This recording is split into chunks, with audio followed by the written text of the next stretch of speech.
Okay.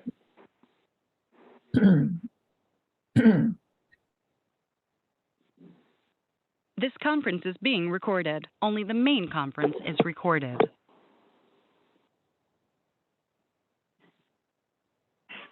So this is the same mute function? I don't know, it has one control for... Sorry, that was just a test. So this is the actual beginning of the program this afternoon. So welcome to the Wildfire Safety Advisory Board's February 22nd, 2023 public meeting. My name is Jonathan Frost, and I'm the advisor to the board. I'm going to talk briefly about how to participate in today's meeting. We welcome public comment during the general public comment period on the agenda and, if desired, during any agenda item. The public may participate and comment in person or remotely by Zoom or by phone. Please note that public comment may be limited to 3 minutes per participant. If there's a sign-up sheet for the participants in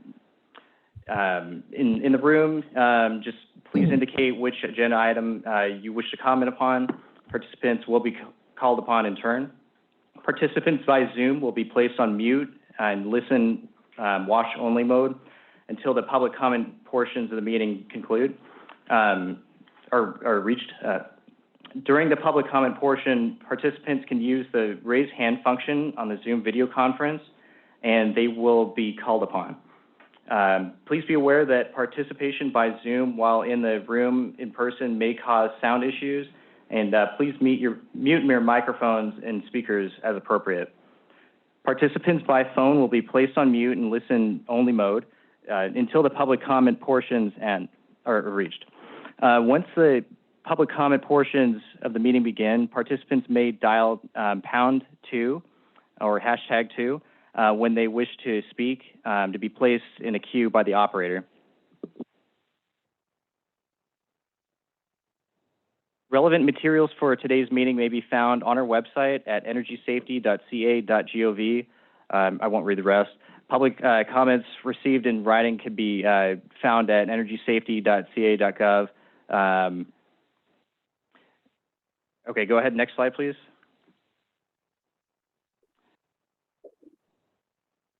Go ahead with the next slide.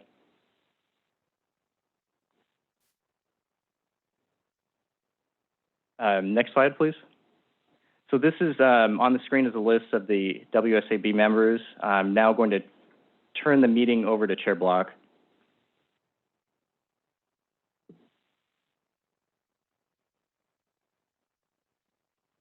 Testing, testing. Does this sound better to those that are logged in? Yes. Absolutely. Oh, great. Mm-hmm. And could you turn down the room a little?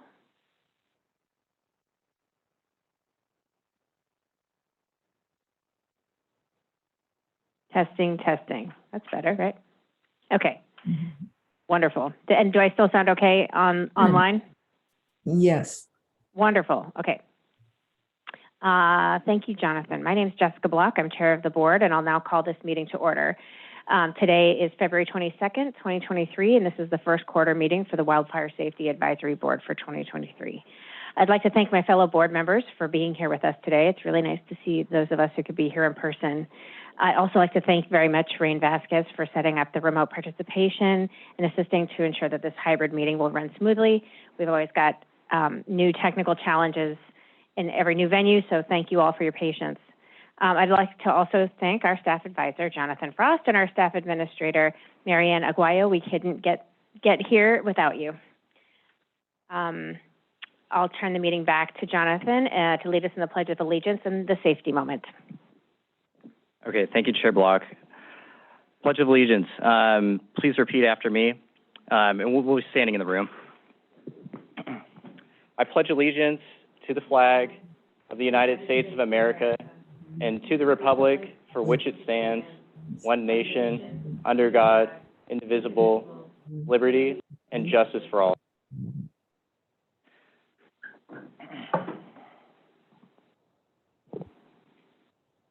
Okay, you can advance 2 slides.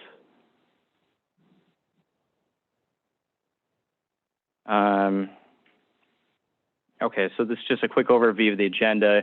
So we'll start with public comments, then turn to the meeting minutes for November 16, our previous board meeting. Then we'll be hearing presentations on utility safety culture. Then a discussion and scheduling activities for 2023 for the board, followed by closed session if needed, and then we will adjourn. Next slide, please. Yeah, so before we get into public comments, I will just a quick safety moment. We do this in every one of our meetings, and the topic for February is concerning what is known as, I guess, designated by the CDC, Centers for Disease and Control and Prevention, as American Heart Month. So February is designated as American Heart Month, and so heart disease is the leading cause of death in the U.S. and around the world. Every year, nearly 700,000 Americans die from heart disease, and it affects all walks of life. While heart conditions may be costly and deadly, lifestyle changes can reduce these risks. The American Heart Association recommends eating smart, moving more, and enhancing your well-being to reduce the risk of heart conditions.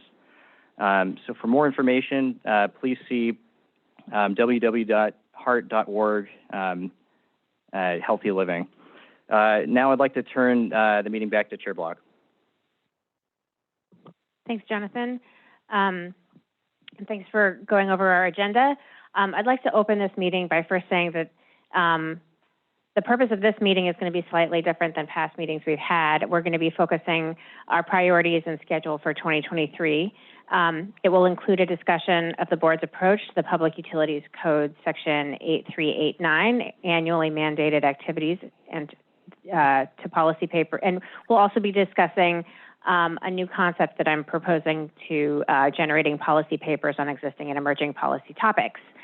The Wildfire Safety Advisory Board is interested in shifting its efforts to make a more proactive approach towards policy rather than primarily operating in a reactive state to the legislature's mandate. So we've been here a few years, and we have some ideas about how we're going to structure that, and we'll discuss that later in the meeting. I'd like to ask my fellow board members, do we have any opening statements? And I'll first ask our remote board members, Chris and Alex, if you have any opening comments. None. Okay. Alex?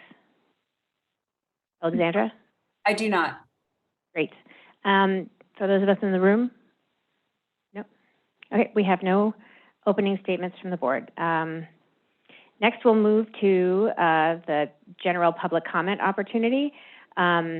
Note that the public may also comment after each agenda item as desired.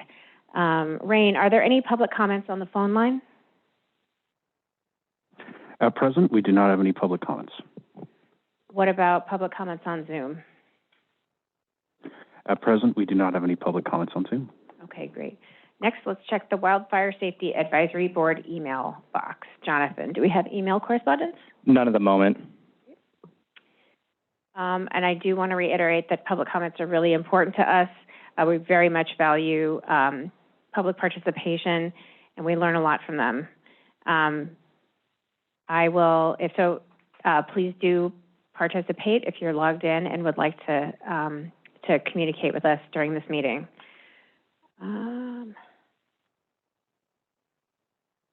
And so we checked Zoom, email, phone.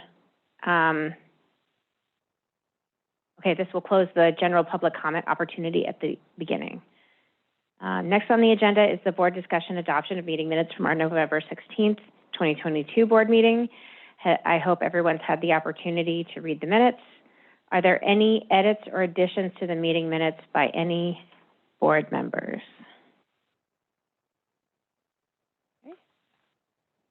Okay. Can I get a motion to adopt the November 16th board meeting minutes? Okay. Sorry. I'll make a motion to adopt. Second. Okay, I will call a roll call vote on the motion to adopt the November 16th board meeting minutes. Jonathan, will you call the vote? Yes. Chair Block. Aye. Board Member Armstrong. Aye. Board Member Mader, Aye. Board Member Zifford, Aye. Board Member Porter, Aye. Vice Chair Fellman. Aye. That is 6-4, 0 against, 0 abstentions. Thanks for the vote. Next, Jonathan will be giving an update on the progress in the Energy Safety Department. Thank you, Chair Block. On the behalf of Energy Safety, here is their update for the first quarter of 2023, beginning with number one, scoping meetings. Energy Safety's review of the 2022 Wildfire Mitigation Plans, or WMPs, identified areas for improvement that cover large, complex topics that require cross-agency and cross-utility collaboration. For these areas, Energy Safety is conducting scoping meetings to identify important themes, questions, and agree on an action plan for the next steps for tackling these important issues. Energy Safety's scoping meeting topics include vegetation management best practices related to wildfire safety, integrating climate change into risk modeling, and community vulnerability. Energy Safety's vegetation management scoping meeting was held on February 10th with around 100 participants. The goals for this scoping meeting were to identify and prioritize utility vegetation management, UVM practices, a need of standardization for wildfire safety, and to explore how to achieve alignment among electrical corporations. As a follow-on activity goal is to establish standards and expectations for vegetation management to mitigate outages and wildfire risk in high fire risk areas that consider the diverse and biological and cultural resources of California. At the scoping meeting, stakeholders discussed topics for standardization, such as hazard tree inspection and training of contractors, and the process to achieve this alignment. Energy Safety proposed that the utilities should take a lead on a particular topic for standardization and produce a white paper or standard that is then reviewed and agreed upon by stakeholders. In terms of the next steps agreed at the scoping meeting, Energy Safety will develop a detailed scope of work for the standardization and alignment process. This will be discussed with utilities, and Energy Safety will take comments from the stakeholders in public. And Energy Safety aims to hold 2 to 3 workshops approximately in 2023, depending on how many topics are deemed priority. Energy Safety is in the planning stages for these 2 other scoping meetings and expects to hold these in April. To the board members, Energy Safety is still looking for panelists and speakers for these scoping meetings. So if there's any interest from the WSAB members as the attendees, I'd be happy to put you in touch with my program manager, Lucy Morgans, who has offered herself as a point of contact. The second point from Energy Safety in their update is the 2023-2025 Wildfire Mitigation Plan schedule. On February 13th, the large IOUs sent their WMP pre-submittals to Energy Safety for the purposes of a completeness check. This completeness check is newly introduced this year. The key steps in the 2023 to 2025 WMP evaluation process are as follows. A staggered 3-week completeness check started last week as of the 13th of February, with determination letters due March 6th for the large IOUs and March 27th for the SMJUs and IOTOs. 2023 to 2025 WMPs are to be submitted on March 27th for the large IOUs and April 17th for the SMJUs and ITOs. Public workshops will take place mid-April and early May for the large IOUs and SMJUs and ITOs respectively. Public comments are due in May and June for the large IOUs and SMJUs / ITOs respectively.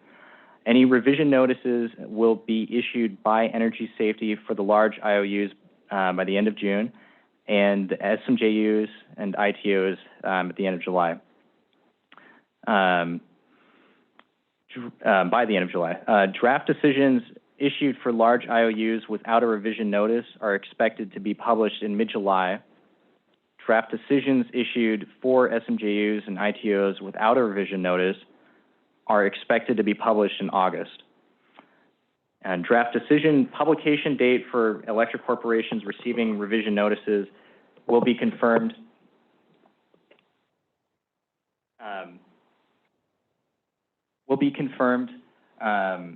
within the cover letter for the revision notice.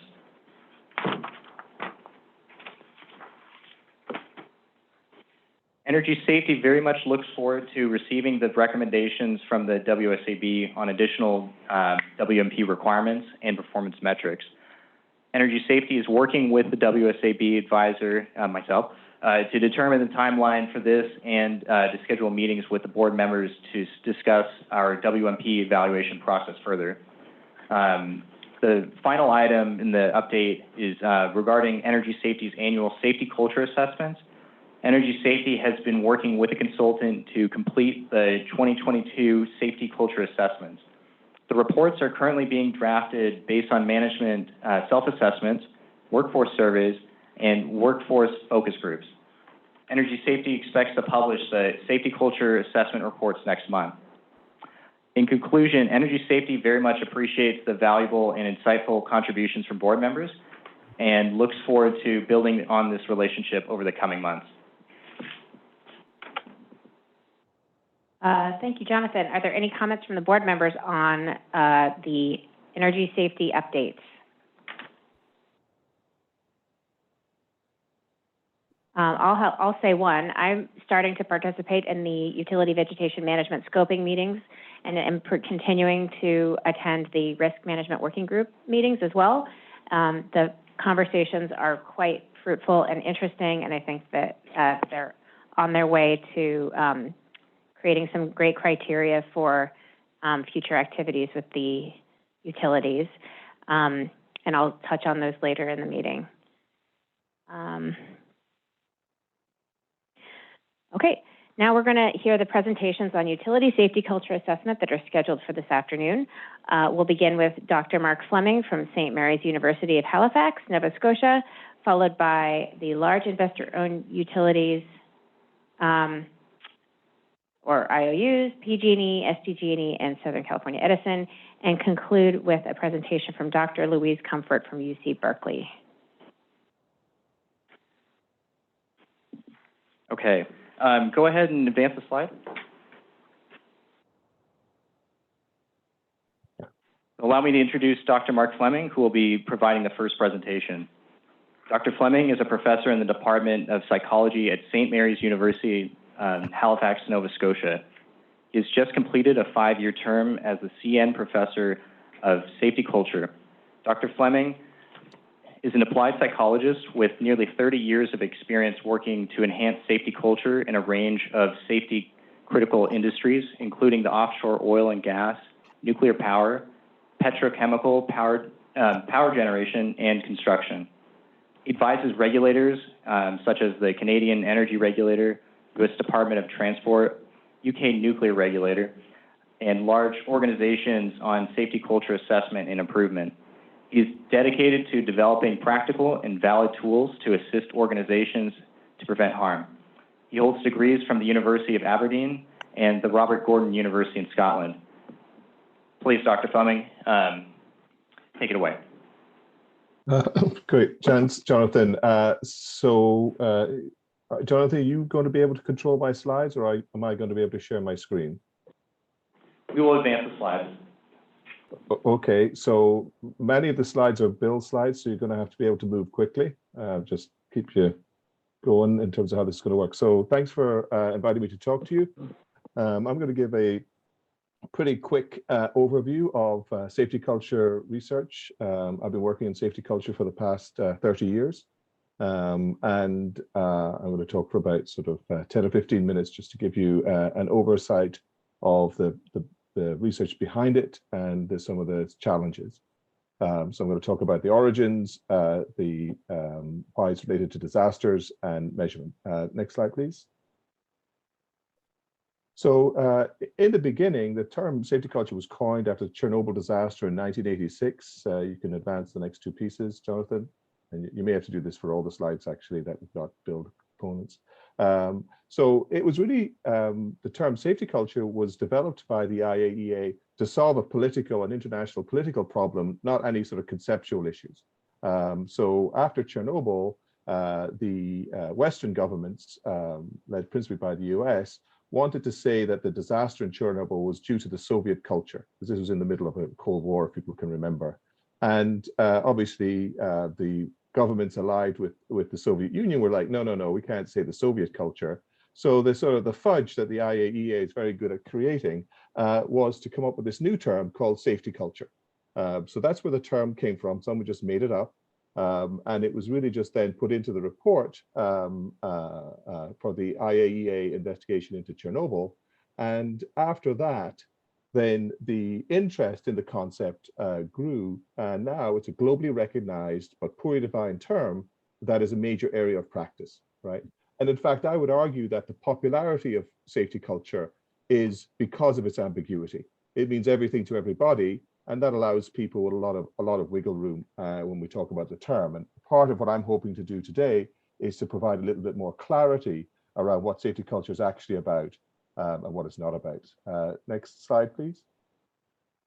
So I got involved in safety culture in 1993, following the Piper Alpha disaster that happened in 1988. Trying to understand how 167 people died on an offshore platform due to events that should have easily been managed. And ever since then, I've been trying to understand how major organizations with complex safety management systems fail without necessarily, even though the people running them thought they were doing well. In North America, the term safety culture became popular after the Texas City disaster. You keep pressing, there's lots more photographs to come. The screen will fill up with them.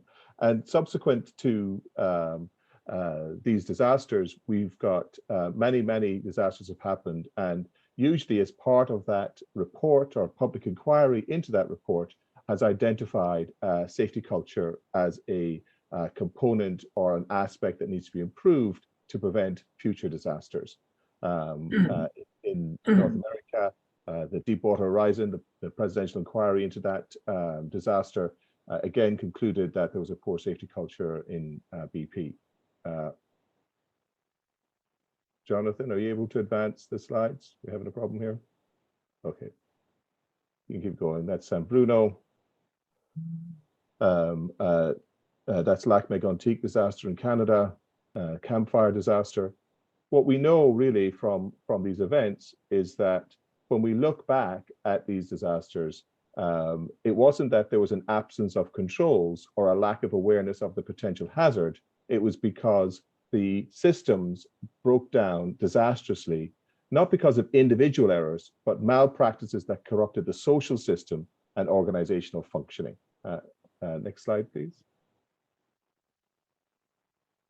So the term safety culture is an abstract concept, right? And we've really created this concept to describe this collective failure to implement known controls to prevent catastrophic events.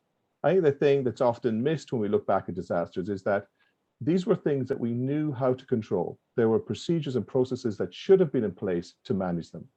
The cultural failures really occurred because the people believed they were safe prior to the disaster, right? In general, the people running the organization believed they were doing all that was necessary to manage safety, and yet they weren't when we look back.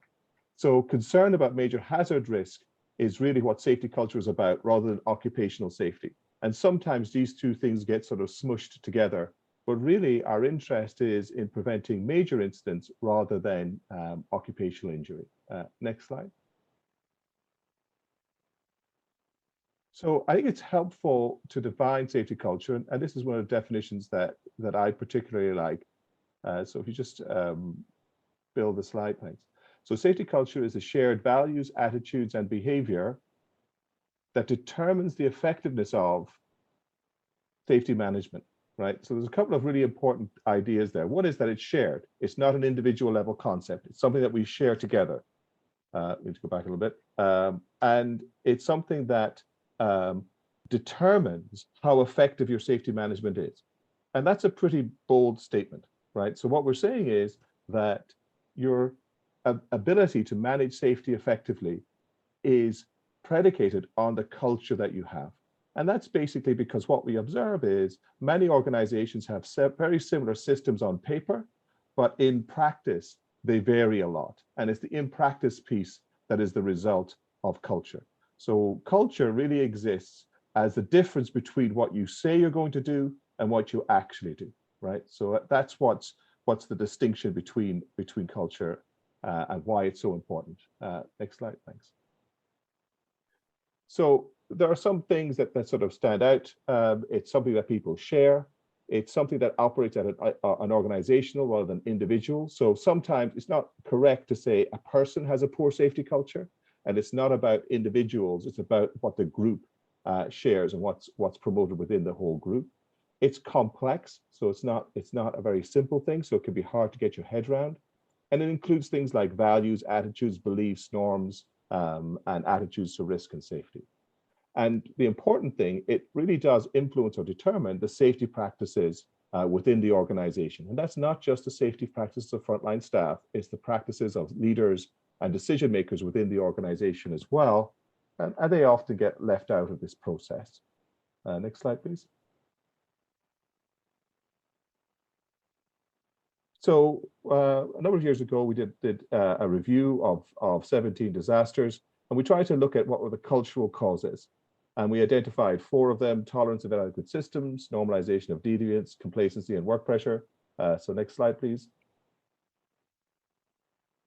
And really what we found was that these factors actually are the things that lead to disasters, right? That it is these threats or safety culture threats that are present within every organization that lead to an erosion of the safety systems and result in poor outcomes or disasters within an organization. And all organizations have these to a greater or lesser extent. And the role of the organization is to really understand where those issues are, how big they are, and what we're doing to manage them. And some of them, like complacency, may sound like, oh, we don't care about safety, but actually in this case, complacency is more that we believe we're safer than we are, right? So it's maybe a sense of invulnerability rather than just complacency. Normalization of deviance, just a sort of psychological way of saying it became normal to break the rules. And tolerance of inadequate systems is where people just put up with stuff that doesn't work, where we don't expect things to work properly, etc. Next slide, please.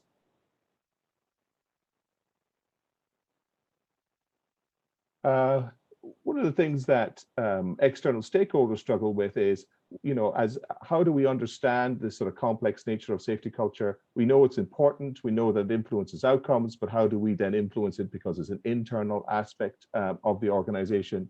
And how are we able to identify organizations that have poor safety cultures? And then also, how do we influence them to influence safety culture? Next slide, please.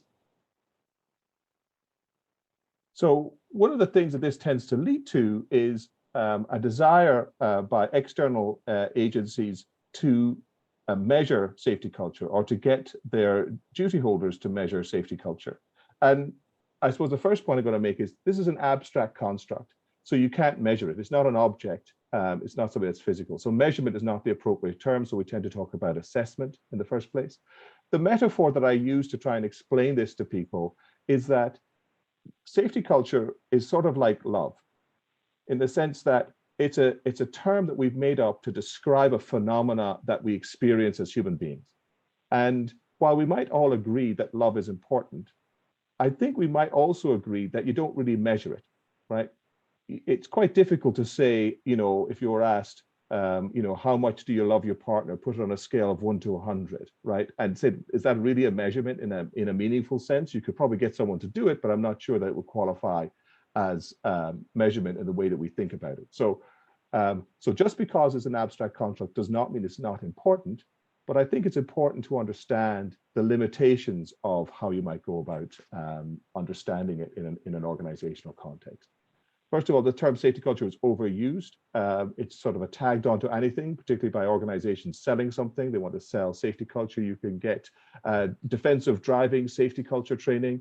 There's no end to the products that have been sold and attached to safety culture. There's a wide range of different approaches that are being promoted by different organizations. And it's similar to other constructs, safety climate. I won't go into detail. More importantly, there's incentives for stakeholders to claim to be measuring safety culture, right? So lots of entities want to say, I'm measuring safety culture. And that is, and they also want to have it often as a measure that is easy for them to achieve. So they often have very simplistic approaches to say, oh, this is our measure of safety culture, to get away with that. Next slide, please. So to try to illustrate safety culture, this is my drawing of a Jello model, and it's sort of based on work by Barry Turner, which sort of says that, you know, measuring safety culture is a bit like nailing jelly to a wall. It seems like something you should be able to do. It seems very possible, but actually in reality, it's a bit trickier than that. So you can just build the slide for me, Jonathan. So at the outer layer of the Jello model, there's artifacts. And then the next layer is espoused values. And then the inner layer, which is most of it, is basic assumptions. So most stuff is basic assumptions. And you can see that the basic assumptions are really hidden from the outside. You can't really see them. They're sort of somewhat subconscious. And then we can link this across to assessment tools. So if we open up the rest of the slide.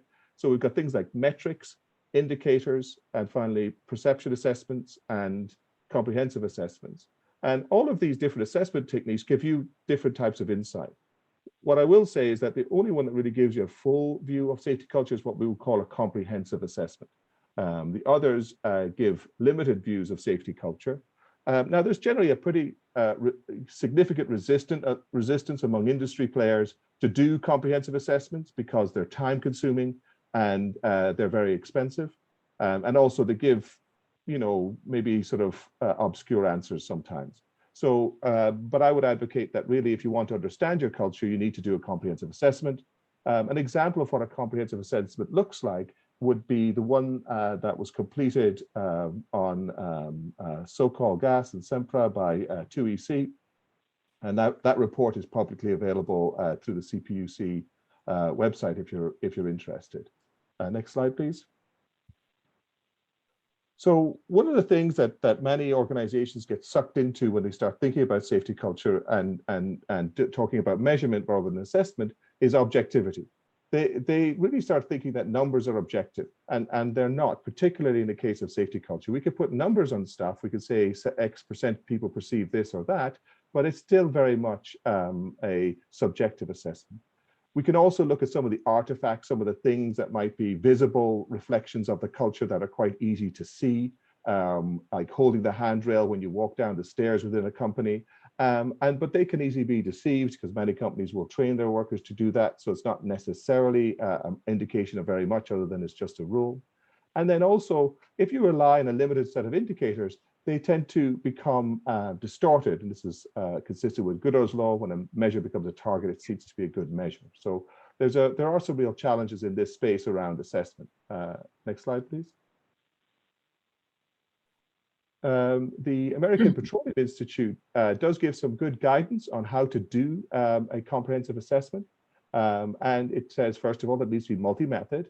It needs to have surveys, interviews and focus groups, document analysis, and observation.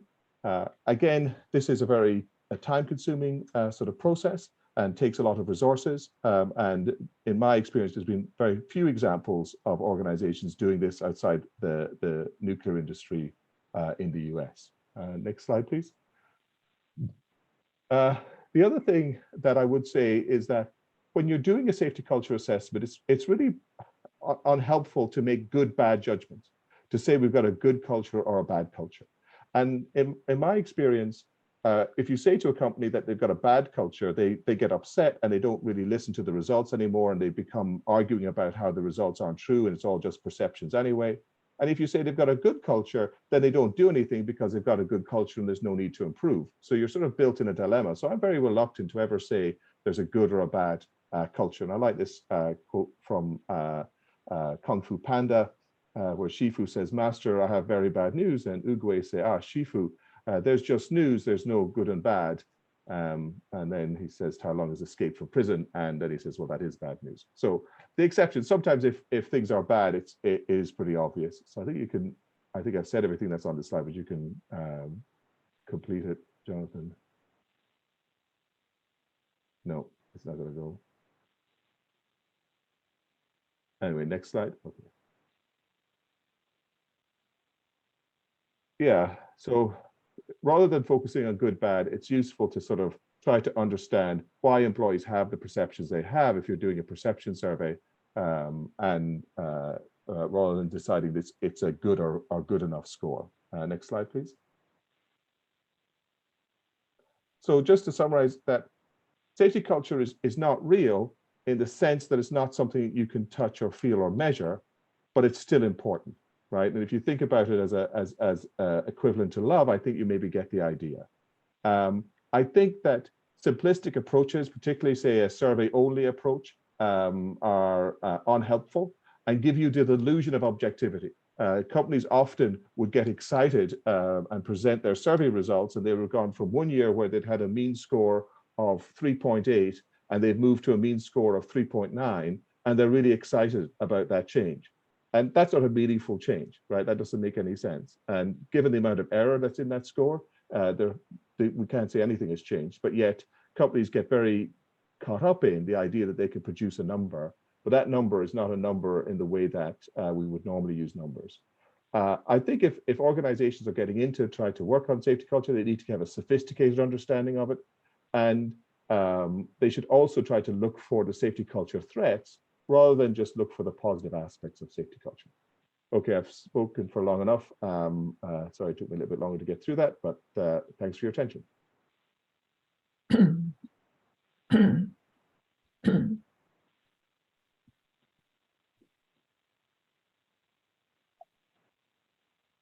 Should we do Q&A here? Okay. Thank you very much, Dr. Fleming. That was excellent.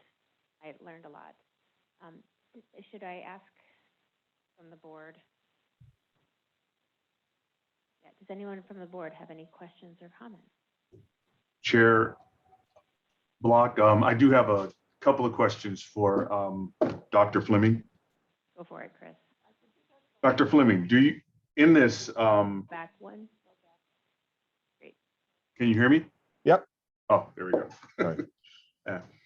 Do you find that companies, corporations get caught up in the numbers instead of addressing the values and attitudes towards those values to change behavior? Caught up in the belief of numbers instead of the first two things that you pointed out.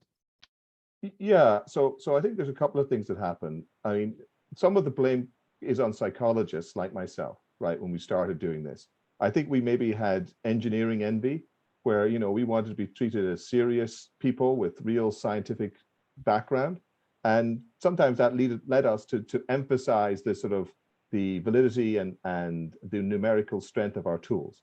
And it's not that the tools weren't useful, but we often were maybe a little less clear with people about the amount of error that surrounded the numbers that we were presenting and the limitations of what those numbers told people. So there is a tendency within large organizations, particularly engineering or accountant-run, finance-run organizations, to believe and focus on numbers because in other parts of their business, that's really important, right? So if you're going to measure the thickness of a steel pipe, it's really important. Those numbers matter, right? And if you get 10 people to measure the thickness, it's going to be the same.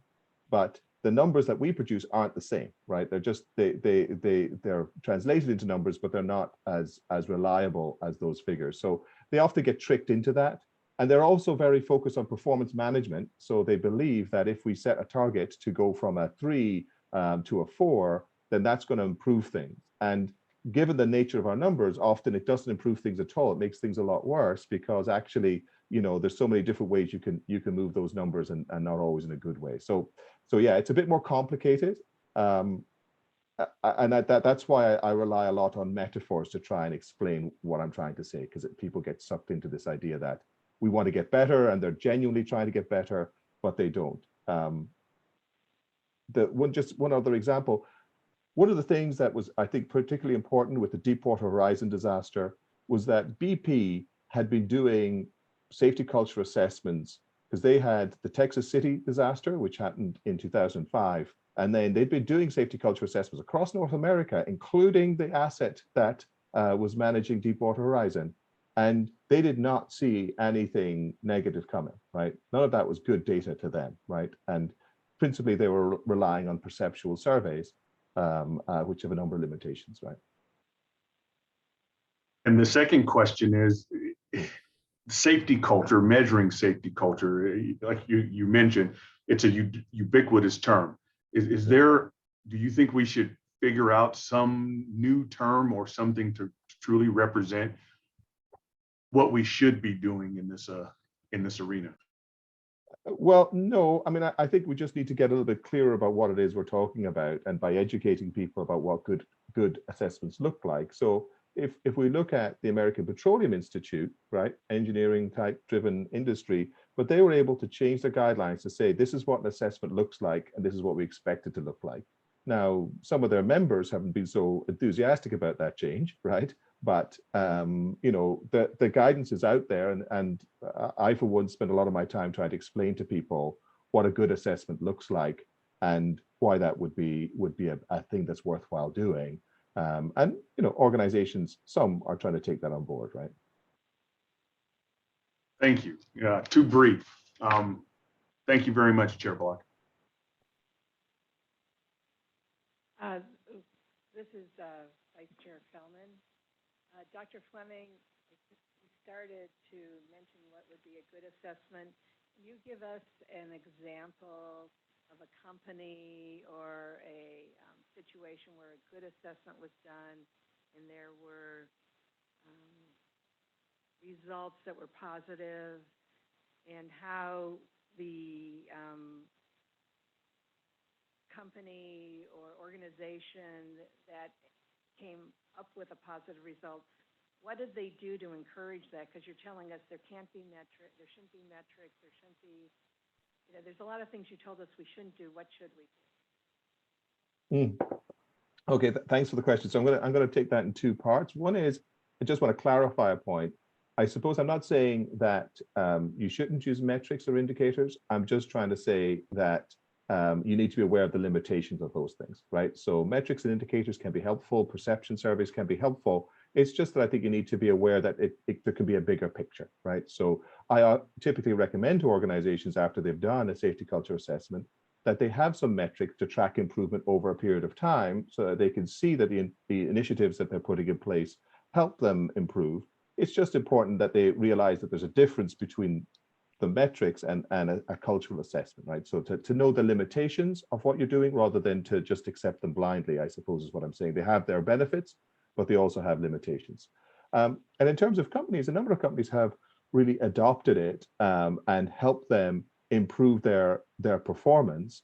In general, I can think of some pipeline companies in Canada where they have embraced the idea of safety culture, developed their a framework to look at it and evolve it over a period of time, and have conducted comprehensive assessments, and those assessments have given them some insight. What you tend to find is that as you do this, you become a bit more self-critical. So those companies who are doing a good job tend not to say they're doing a good job, right? They tend to be a bit more self-critical. So that's one of the things that you start to notice. So they tend to be maybe reluctant to say how well we're doing. But what you do see is an increased sophistication in their approach to safety, particularly major hazard risk, and managing that issue. Does that sort of answer your question? Sorry. Yes, thank you very much.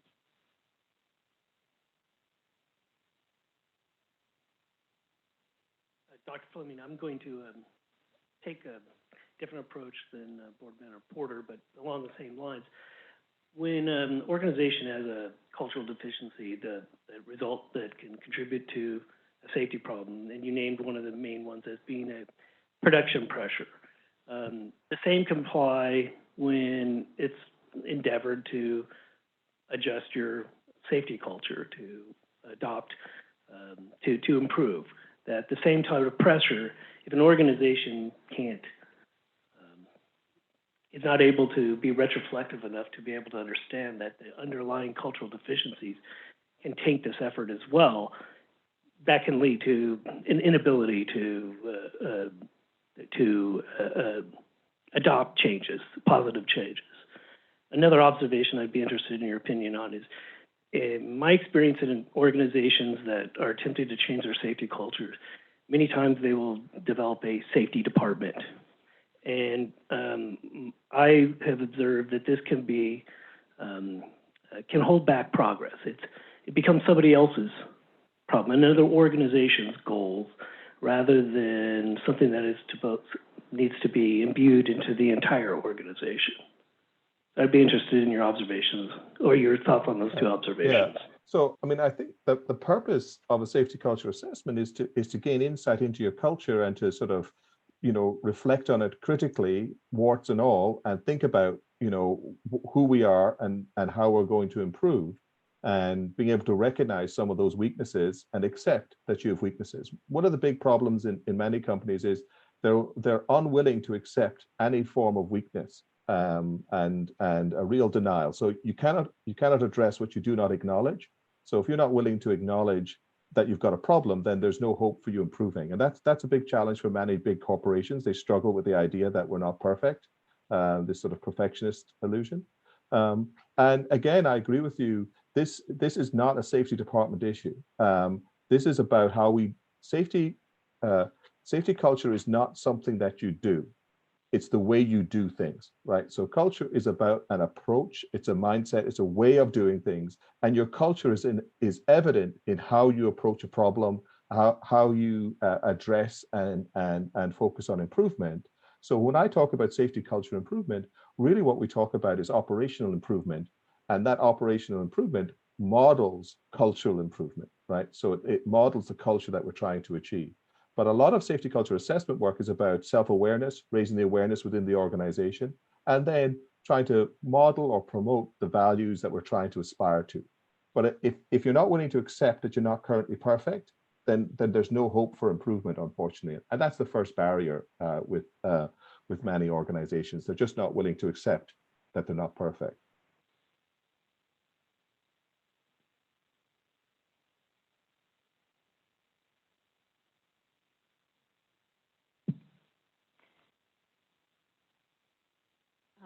Thanks for that.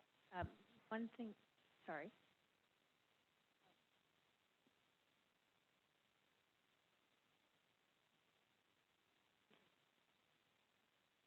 Right. Can you hear me now? Okay, great.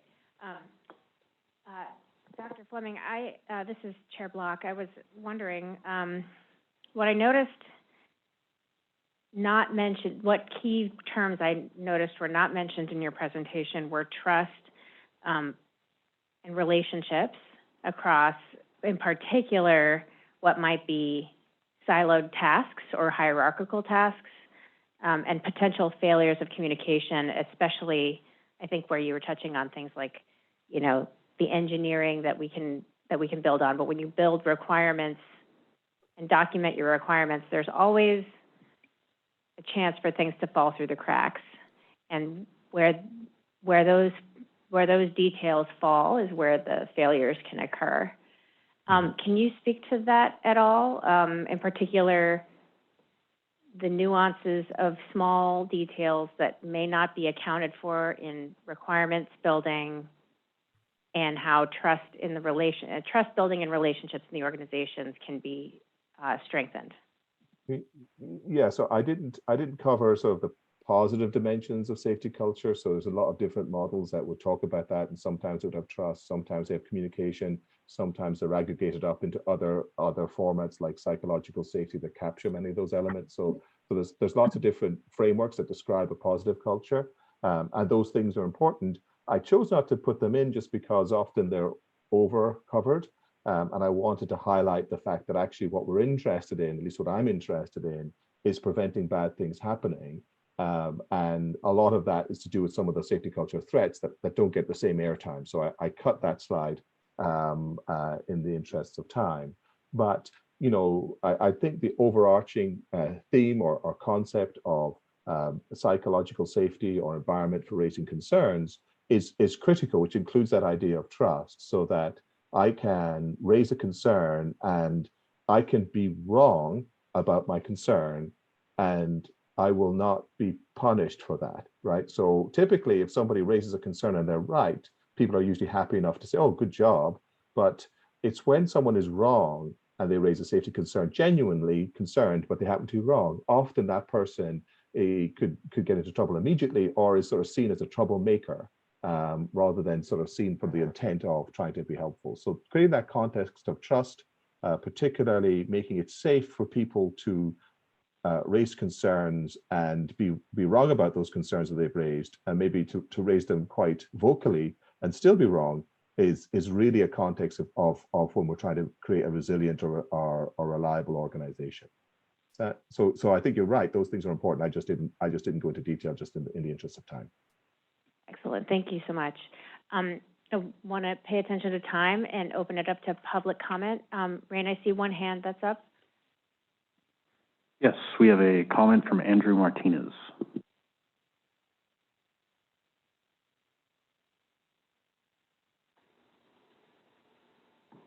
Can't hear Mr. Andrew. Martinez, we cannot hear you.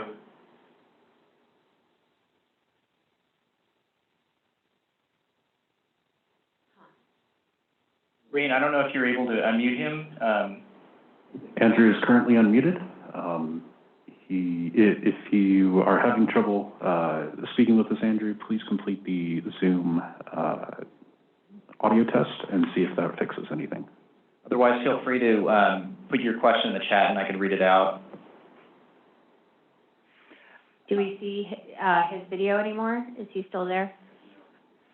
There is a question on the, he just, oh, never mind.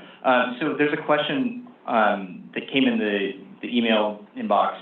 So this is from Christopher Parks from Public Advocates. So this is for Dr. Fleming. Does Dr. Fleming have thoughts about specific actionable recommendations for the WSUB for energy safety? In the area of safety culture, I mean, I think that what you're wanting to see is a robust understanding of safety culture with those people who have the control over the hazard, right? So the energy companies, they should be showing a sophisticated understanding of safety culture, and as part of that, it should be self-reflective and self-critical. If you're getting, in my mind, a lot of very positive buzz about how great we are, then that makes me very worried. So if it isn't self-critical, then it's not, they're not doing the work, right? Again, to go back to love as a construct, a couple that's in difficulty, if they're sitting there telling everyone how great our marriage is, yet they want to get divorced, then it doesn't make any sense, right? You need to be willing to say, here's our weaknesses, and we're going to work on those weaknesses and get better.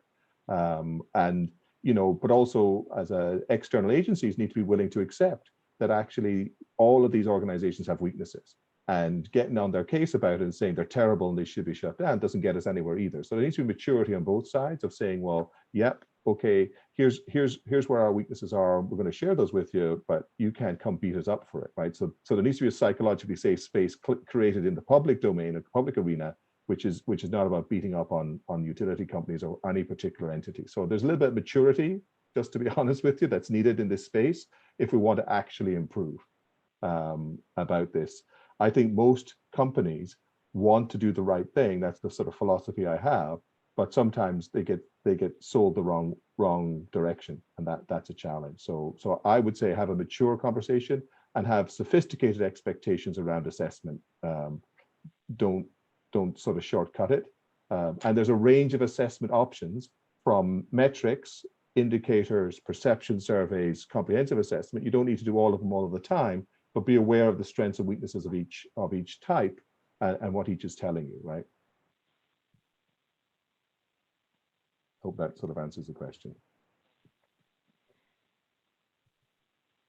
That's great. Is Mr. Martinez back by any chance? Yeah, can you hear me now? Yes. Okay, great. I'm glad we got that resolved. Appreciate it. So first, Dr. Fleming, appreciate the discussion. Went through a lot of my history of my nuclear background as you talked about Chernobyl and some of the other disasters. I appreciate that. I think my question was kind of asked earlier, so I'm going to shift a little bit. And we basically said that the numerical values that we received out of the cultural assessments cannot be looked at in silo, basically, or independently, right? It's complex.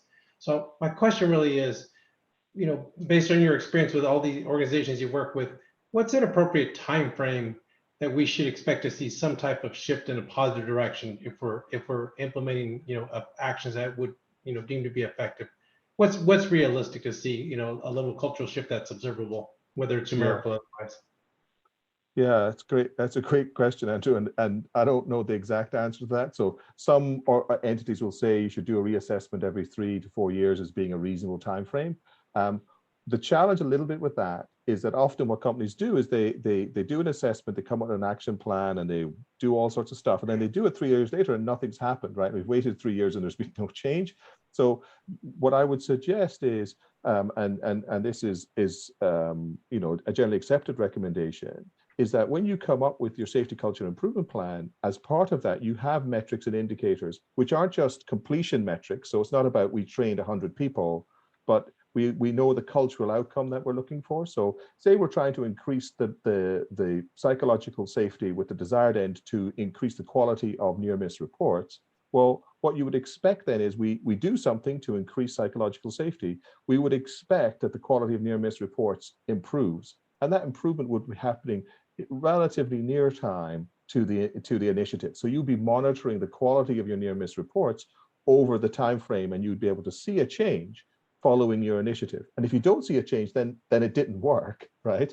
And that's okay. Then you need to go back and think about it again, right? But so I think there's a sort of 3 to 4 year timeline between comprehensive assessments, but between that, for every initiative that you're doing to improve safety culture, you should have 2 or 3 indicators that say, we're doing this thing to result in this outcome in our culture, and we would see changes in that much more quickly than we will see in that sort of comprehensive change, right? So there's a sort of, is it working as intended piece that you would do that would be much more about the intended outcome. So if we're doing leadership worksite visits as an initiative to improve perceived leader commitment, we would expect perceived leader commitment to change in tandem with the initiative that we're putting in place. So you have process indicators, which is the extent to which you're doing what you say you're doing.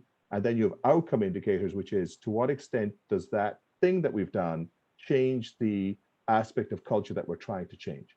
They tend to be much shorter intervention measures and very focused on a particular initiative. And, you know, but they are available and organizations do use them. I appreciate that. Thank you. Are there any more comments or questions from the public? Presently, there are no public comments. Okay. I'm going to turn the meeting over to Jonathan for a brief introduction to the utility safety culture assessment process. Oh, and I want to thank very much Dr. Fleming. That was an excellent presentation. We really appreciate your participation and being here with us today. Thanks. And we hope you can stick around. And then, so after Jonathan gives his presentation on our safety culture assessment process, we'll be followed by presentations by the IOUs on this topic. Jonathan, please take it away. Thank you, Chair Block. I'll try to keep this brief so we can be respectful of the time of our other speakers. So this is just a brief introduction that I'll be providing on the safety culture assessment or SCA process to frame the discussion from here on out around energy safeties and the board's efforts. So the utility speakers are free to fill in any details that I may miss in their presentations coming up. And for the board members and the public, please save any questions on this for after the utility presentations. So this is just a quick overview of the AB 1054 safety culture assessment process. So Public Utilities Code 8389 D4 requires the CPUC to adopt and approve by December 1st, 2020, and annually thereafter, a process for the division, and this is in reference to energy safety, which was formerly referred to the Wildfire Safety Division, to conduct annual safety culture assessments for each electrical corporation. So go ahead to the next slide.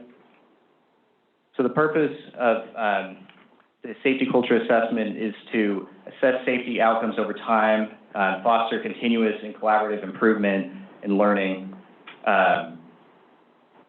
So specifically, the Energy Safety's SCA process assesses the safety culture present in the wildfire mitigation work setting, the setting most pertinent to risks faced by the wildfire mitigation workforce in terms of personal risks and risks faced by the public in terms of wildfire risk. And the SCA process provides an option to electric companies seeking a safety certification to establish good standing and be able to access funding through the AB 1054 California Wildfire Fund. Next slide, please. So core components of the SCA include a workforce survey for the large IOUs and small multi-jurisdictional utilities, or SMJUs, and this includes 30 statements broken down by wildfire safety, personal safety, and overall workplace culture, a management self-assessment for the large IOUs, including a summary plan for the coming year, interviews to better understand surveys and self-assessment, safety culture objectives and lessons learned, which includes reporting and implementation of recommendations for the 2021 SCA. Next slide, please. And just illustrating how this fits in with the broader safety certification. It's just one of the pillars or columns, if you will, for the utilities to access the California Wildfire Fund. Next slide, please. So in terms of the role of the board, so Public Utilities Code Section 8389B directs the WSAB to make recommendations to energy safety regarding the appropriate scope and process for assessing the safety culture of an electrical corporation by June 30th, 2020, and annually thereafter. So that concludes my brief presentation, and I would like to turn it over to the utilities. So next slide, please. Jonathan, can I propose a 5-minute break at this time? We've been here an hour. Is this a good time? I think that should be fine. I'd like to propose a quick 5-minute break, and then we'll come right back at just 10 after 2, and we'll resume then. Thank you.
Okay, thank you all very much.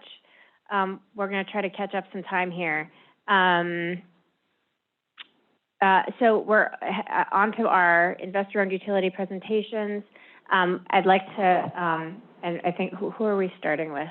Edison. Oh, so we're starting with Edison. I'd just like to let you know that we have allocated 10 minutes per utility. So Jonathan, would you mind keeping tabs on time and letting us know when we've got a couple minutes left for each?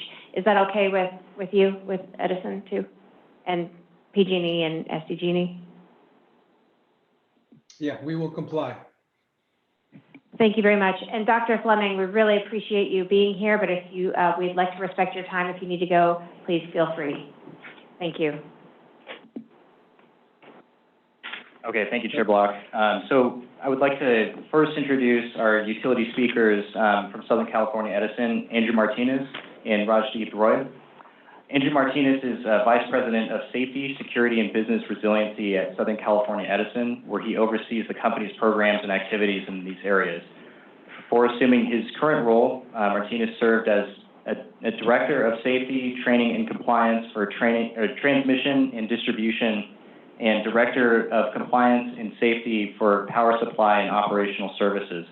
During his 25 years at SCE, Martinez has held several leadership positions in corrective action and performance improvement programs, including roles at the San Onofre Nuclear Generating Station, or SONGS, during which he received an award in recognition of his efforts leading the SONGS corrective action program. Martinez served in the U.S. Navy aboard nuclear-powered submarines prior to joining SCE, and earned a bachelor's degree in radiation protection and a master's degree in organizational leadership from Thomas Edison State College in New Jersey. And the second speaker is Rajdeep Roy, who's the Director of Wildfire Safety for the Asset Strategy and Planning Organization at Southern California Edison. In his current role, he is responsible for advancing SCE's wildfire mitigation efforts through effective use of data analysis, risk assessment, lessons learned, and collaboration with internal and external stakeholders. His team has also developed a comprehensive wildfire mitigation strategy that feeds SCE's annual wildfire mitigation plan and informs programmatic investments to reduce wildfire risks. In prior roles, Raj has held various positions in the energy procurement management and transmission and distribution, where he contributed leadership to efforts such as the distribution system operator vision and roadmap, grid modernization, charge ready, large CAISO market design changes, and long-term energy procurement contracts. Raj holds a bachelor's degree in engineering from Harvey Mudd College and a master's in electrical engineering from the University of Southern California. He also holds a certificate for completion of University of Idaho's Energy Executive Program. Please, Edison, take it away. Okay, thank you. Can you hear me okay? Yes. Okay, yeah, great, appreciate that. So I do want to thank Dr. Fleming as well. This is a difficult challenge that we have as a group of utilities, and I think your expertise is helping us guide the industry here. So I really do appreciate your help. I do want to thank obviously the Wildfire Safety Advisory Board and the Office of Energy Infrastructure Safety for inviting us today to have a chance to update you on what we've been doing. Safety remains a top value for Southern California Edison, and we continue to strive for improvements in our safety culture and performance. So I'm going to turn over to Raj in a second, who is our Director of Wildfire Safety, as discussed, and he's going to provide an update basically on where we're at with the Safety Culture Assessment Report, efforts in wildfire, and then I'm going to take over the specific recommendation update. So with that, I'll turn over to Raj. All right, thanks, Andrew. You guys can hear me? Just want to do a quick sound check. Yes. You guys are good. Okay, awesome. Yeah, so SCE has made significant progress in reducing, so if we could go to maybe the next slide. SCE has made significant progress in reducing wildfire risk and PSPS impacts to our customers over the last 4 to 5 years. And last week, we just submitted, as you all know, our 2023 to 2025 wildfire mitigation plan to Energy Safety, which really outlines our plan going forward. But our primary objective hasn't changed, which is really to safeguard public safety. And the plan that we always submit and have been presenting to Energy Safety has always been actionable, measurable, and risk-informed to really try to prevent wildfire mitigations. And you can see the categories on this slide. And I just want to take a moment to thank Energy Safety as well as the board, WSAB, that I really do think, having all these different angles to tackle wildfire mitigation and setting that framework that came out, I think, end of 19 with our first 3-year plan starting in 2020, really did help. I think the utilities really think about it from all angles and make sure that we have measurable action plans to help reduce the risk. And I think that has led to where we are today. So our updated plan still has the foundation of grid hardening, right? Bolstering our grid hardening, that's kind of the long-term risk reduction tool. Enhancing our operational practices that supplement that grid hardening, and also keeping our situational awareness in fire science and our knowledge of our fire weather in our service territory, continue to improve that continuously. And we've been doing that, and we've been learning every year through not just lessons learned from our execution of the work, but also, researching and looking at every ignition that occurs in our service territory and looking, is there a gap in our plan, or is there something that's changed that we need to adopt and improve? And that's been an ongoing exercise, and I'm sure it's true for all the utilities. And I think we've gone to such a place that now, after this 3 to 4 years, so fast, we've reduced the risk to 65 to 70% has been our risk reduction of a catastrophic wildfire compared to pre-2018. And so that's really a testament to the framework and, to our utilities execution. And I don't want to talk about all the miles and all the widgets, because I think you guys have heard of that a lot, and you can see that in a lot of our filings. I want to give you guys a few outcome metrics on the next slide of how we know it's actually working, with that risk reduction. So first, everywhere where we have covered conductor installed on fully covered circuits, we've seen a reduction of 71% fewer faults compared to bare wire. And in a lot of those faults, because we're treating each of the faults equally, are the larger ignition driver faults. So it is a pretty significant reduction. And then after we've expanded our vegetation management, if you stay on that slide, after we've expanded our vegetation management, we've seen a 53% reduction since 2019 in vegetation-caused faults on our system. And we've also added our high fire risk inspection program that you've heard of.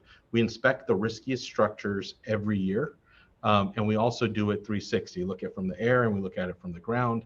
We've seen a 61% reduction in find rate of things that are inspected every year. And we've kept adding stuff to the form, right? Because we keep having lessons learned, but we still seen a significant reduction of our top ignition drivers. So that's been a remarkable accomplishment. And also just looking backwards, if we had PSPS, which is obviously a measure of last resort, we have significantly reduced the use of it, but we know that it can reduce a lot of risk when we do a backcast and say, hey, if we had this back in 2017, 18, or with all the large fires that have occurred, it probably would have mitigated a lot of those. So still having that as a tool of last resort as we mitigate the use does provide significant wildfire risk reduction as well. So I'll pause there. The other stat at the bottom that you see is we just have not had a CPC reportable ignition where we've installed covered conductor, which is a great stat to have as well. So that kind of just highlights, it's not just the metrics, all that work and all the dollars and investment and time that SE has put in, it is showing results. So just wanted to highlight that and thank Energy Safety as well as others who put the framework around there to guide us and continue to guide us, including the board. So with that, I think there's a question, but I was going to pass it back to Andrew. Well, actually, I have a question for you. I've been reading Southern California Edison's WMPs every year since the beginning, and I've definitely seen a growing sophistication in the approach from Southern California Edison as well as the other IOUs. When I look at these numbers, one of the questions I want to ask you is, we did have a wetter summer this last summer than we've had previously. And I have no doubt that the work that Southern California Edison and the other IOUs are going to result in an absolute reduction in wildfire risk.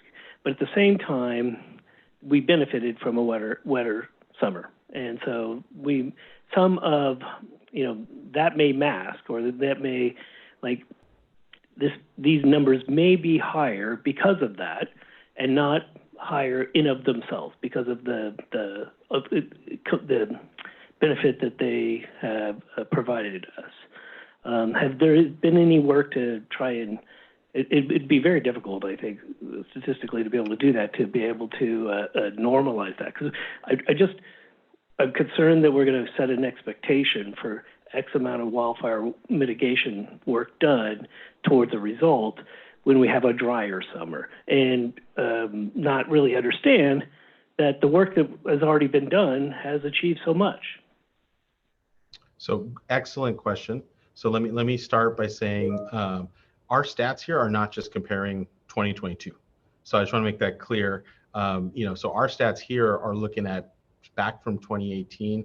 And then for the veg management, it's 2019 because we expanded our veg management in 19. So it's looking at like rolling every time we've installed a fully covered circuit. Since it's been fully covered, how has the faults reduced? Same thing with the faults. So it's including 19, 20, 21. And 2020 we know was a record year in California. You know, I think over 4 million acres burned. 21 was also 2.5 million. I think it still broke the 2018 record. And I hear you on 2022. The summer was still dry, but we got favorable rain later in the year, November, and as we saw in December, we continue to see we're getting more precipitation, which can potentially lead to, you know, more growth in the summer. So I would say we've seen in California, I think the dry fuel fires have kind of taken over, and we still have PSPS as a tool that's mitigating some of the wind-driven fires, I would say. So I still think these stats are very meaningful because it is including all the years prior. It's not just looking at 22, and I totally get the sentiment because it is a tough task to normalize by weather. So this is just giving you the raw data, you know, what we're seeing over time as the mitigations are being deployed. So hopefully that helps. Thanks. So hopefully it's averaging out the weather because it's using all the data from 2018, 19, 21, Okay. and 2020. John, thanks. I'm just trying to be a timekeeper and make sure we stay. This is a really good conversation. Obviously, the essence of everything we're doing here, but I want to make sure we're focused on safety culture assessment. Ralph has a question, but can you hold or should we? No, it's just on the so it's fine. Okay, all right. Thank you. Okay, carry on. Yeah, that was it. I just wanted to touch on it briefly just to show the wildfire safety work. And I wanted to pass it back to Andrew to your point. He's going to talk more about the safety culture specifically. I want to spend more time on that. So Andrew, back to you. Yeah, appreciate it. Thank you, Raj. So if you could switch to the next slide, please. Thank you there. So we began our safety culture effort really in 2016 earnest and have conducted the triennial safety culture assessment since 2017 at SCE. So that includes obviously the interviews, the observations, the survey, and everything that we heard earlier from Dr. Fleming. Pretty comprehensive review that we count on. On the left side of this slide, you're going to see how we continue to prioritize the implementation of the energy safety culture assessment findings and the results of that. So for recommendations 1 and 2, we have updated our current safety leader activities to address these issues noted by the workforce concerning wildfire communications, roles, and decisions. We initially interviewed about 110 frontline workers to better understand and effectively act on those issues. Some of the key updates that we included here was modifying our training techniques and how we deliver safety procedure protocol information. For example, we restructured and simplified training for our system operating bulletin 322 to be more targeted and specific to protocols and expectations, specifically how the field observations interact with our incident management teams during a public safety power shutoff, what to do if you're a field individual and you have a potential safety hazard or damage is found, and how to make that phone first contact and call. And then re-emphasize the importance of capturing specific evidence such as photos of the hazards to help really expedite the approach that we can take to mitigate the risk. So a lot of specific information gathered there out of recommendation 1 and 2, which we appreciate. We also refined our frontline workers training on the public safety power shutoff for the incident management teams to improve their awareness of our broader wildfire safety protocols, procedures, decisions, and updates that are communicated to all stakeholders. So frontline workers definitely more engaged in the broader effort rather than their specific tasks that were asked of them early on. At the end of 2022, we issued a survey to leaders to obtain the feedback and to encourage continued input to the process there. The preliminary information we received back, such as the communication and training opportunities, was seen as improved. These survey results will be reviewed and addressed by the end of the first quarter of 2023. So we'll continue to get input, have made progress, but we'll relentlessly continue to ensure that our efforts are effectively mitigated there. Also, to monitor the effectiveness of the organizational change management efforts and the wildfire communication improvements, we conduct quarterly pulse surveys and perform quarterly engagements with our supervisors and frontline workforce. The responses thus far have shown some level of improvement. The field responses have been positive, and improvements to our communication strategy, including that of the public safety power shutoff site and employees who service our central program for information repository that promotes consistent messaging. That information is being shared regularly and updated upon, and we will continue to check and adjust until we get that as effective as it can be.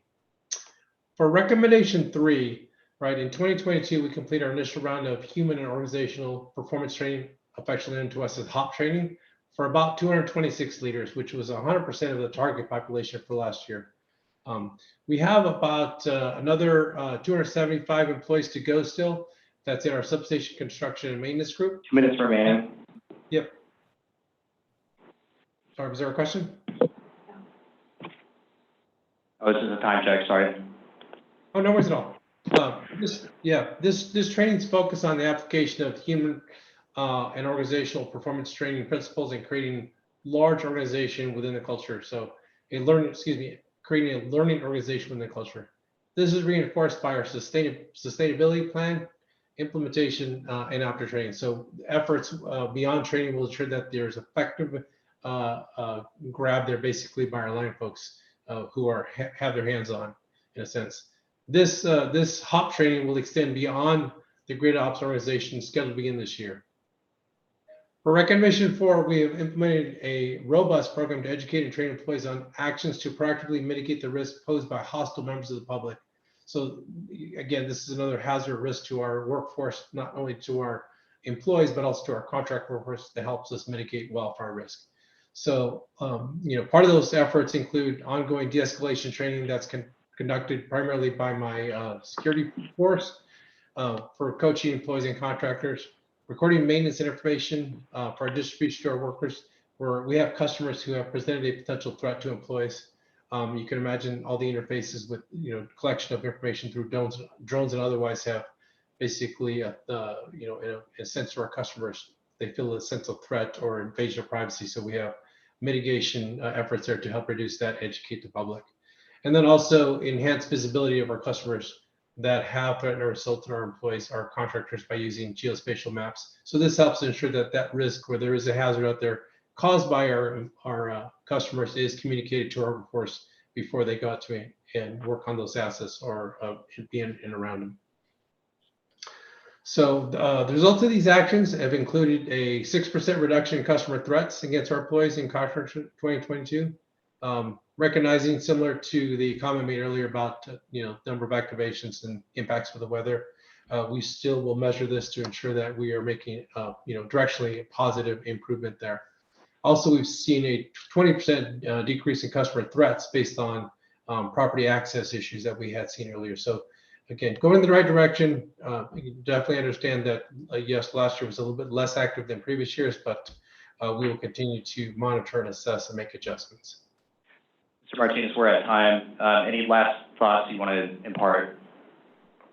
No, I'll leave it at that since we're at time. Thank you.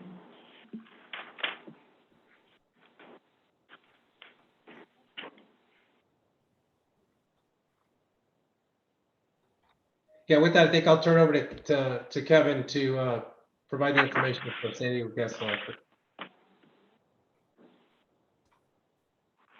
So our next speaker from San Diego Gas and Electric is, apologize if I mispronounced, Kevin Garrity is the Chief Operating Officer and Chief Safety Officer from San Diego Gas and Electric, one of Sempra Utilities' regulated California utilities.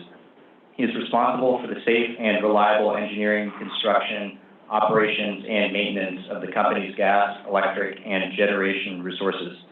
He's also responsible for the customer service and programs, workplace safety and public safety, including emergency management. Gary has been in the gas and electric utility business for more than 35 years.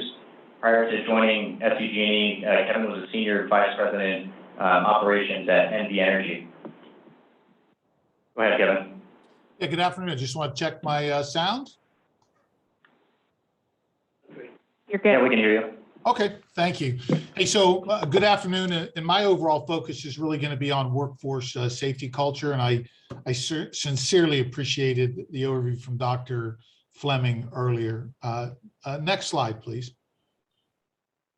Yeah, I love a comment that I heard earlier, and that is the safety department is not the responsible organization for safety culture. The entire organization is, and leadership bears the greatest responsibility for that. And we believe through our safety management system that we are learning, creating, growing and improving everything we do in safety. And that foundation is data, communication, training, monitoring, continuous improvement, all the numbers that you have to try to measure to understand where you're at. And our focus on wildfire safety really stems from our overall focus on safety culture. And that's whether that's the safety of our colleagues, safety of the public, or safety of our contractors. Next slide, please. It was mentioned earlier, but trust and communication, it really is the secret sauce of safety. You know, it's earned over time, and it's through actions, and importantly, through how we react to events. And while we're committed to the systemic measurement of and creation of safety through a disciplined safety management system, nothing is more important than our complete commitment and accountability to our 3 values at SDG&E. That is, do the right thing, champion people, and shape the future. And of all those, do the right thing is the value that I think most about when I think about the culture that we try to maintain and grow at SDG&E. It's 4 little words, but those are words that I hear in many settings each week. And it's one of the things I use to gauge culture. It's whether I hear it in the field, whether I hear it in Teams meetings, or you know, in the boardroom from time to time. And I think to leave that culture completely, we are obsessive about it's okay to not be okay. And the work and service that we provide and execute on every day is not more important than an individual's or a public safety, and especially with wildfire safety. It's okay to stop what we're doing and reconvene. We want to make sure we have a culture where everyone is expected to raise concerns or issues, stop work, delay or extend an outage because they see our demonstration of do the right thing every day. And if I can label how we want to be labeled, it would be a learning organization, an organization where it's okay to not be okay, an organization where errors, organizational weaknesses, and near misses are never the cause for punishment to the few, but rather learning for the many. Next slide, please. And the barometer that I look at most is this one. It's our near miss reporting. And it's not just quantity, it's quality and diversity and how that moves over time. It could be the most mundane near miss to the most complex, but it's honestly the only way I think you can judge in real time whether your organization is really living up to doing the right thing. And it may seem like a very odd safety culture gauge, but if you do not have continual reports of your failings, of your near misses, and your organizational weaknesses, then you probably don't have great culture, or you've become comfortable. And I think I heard that from the doctor, right? And that's because there is never a time when you have completely arrived at safety. You have never tackled it completely. It evolves. And not included in this slide, and it's really one of my favorite programs, is our IBEW peer-to-peer safety behavior observations. Honestly, that is something that makes a difference here. This is peers observing peers and in a safe fashion, getting together and then making those behaviors, which may just be simple practical drift that you heard the doctor talk about, that we can actually take action on from management, and it's valuable. And what I can tell you is from Caroline Wynn, you know, as long as she's our CEO, putting the priority on being learning and growing through near misses, then every leader between her and the front line will be constantly demonstrating that culture. Next slide, please. And while we are super proud of our SDG&E's colleagues' commitment to safety and our outcomes, I wanted to share that we have the identical view of culture with our contractors. Our expectations of our contractors is identical to the things we do in-house as well. We focus, are they organizations that are learning? Are they organizations that are invested in evolving safety culture in their businesses? Next slide, please. I want to just kind of highlight a couple, I think, things that are helpful to understand maybe where we're at culturally. For the very first time this year, we had a complete, every field hand at SDG&E, over 1,300 people assembled for a 3-hour event to talk about safety, to get the one message to everybody at a moment in time to start off the year. We call it our Start Strong event. We partnered with the IBEW on the event, and the overall theme was, it's just okay to not be okay.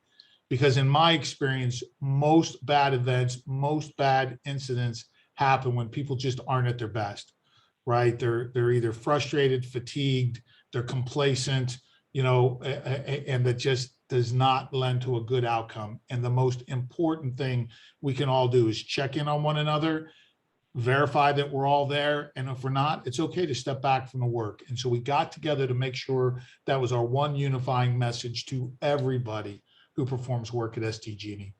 Next slide, please.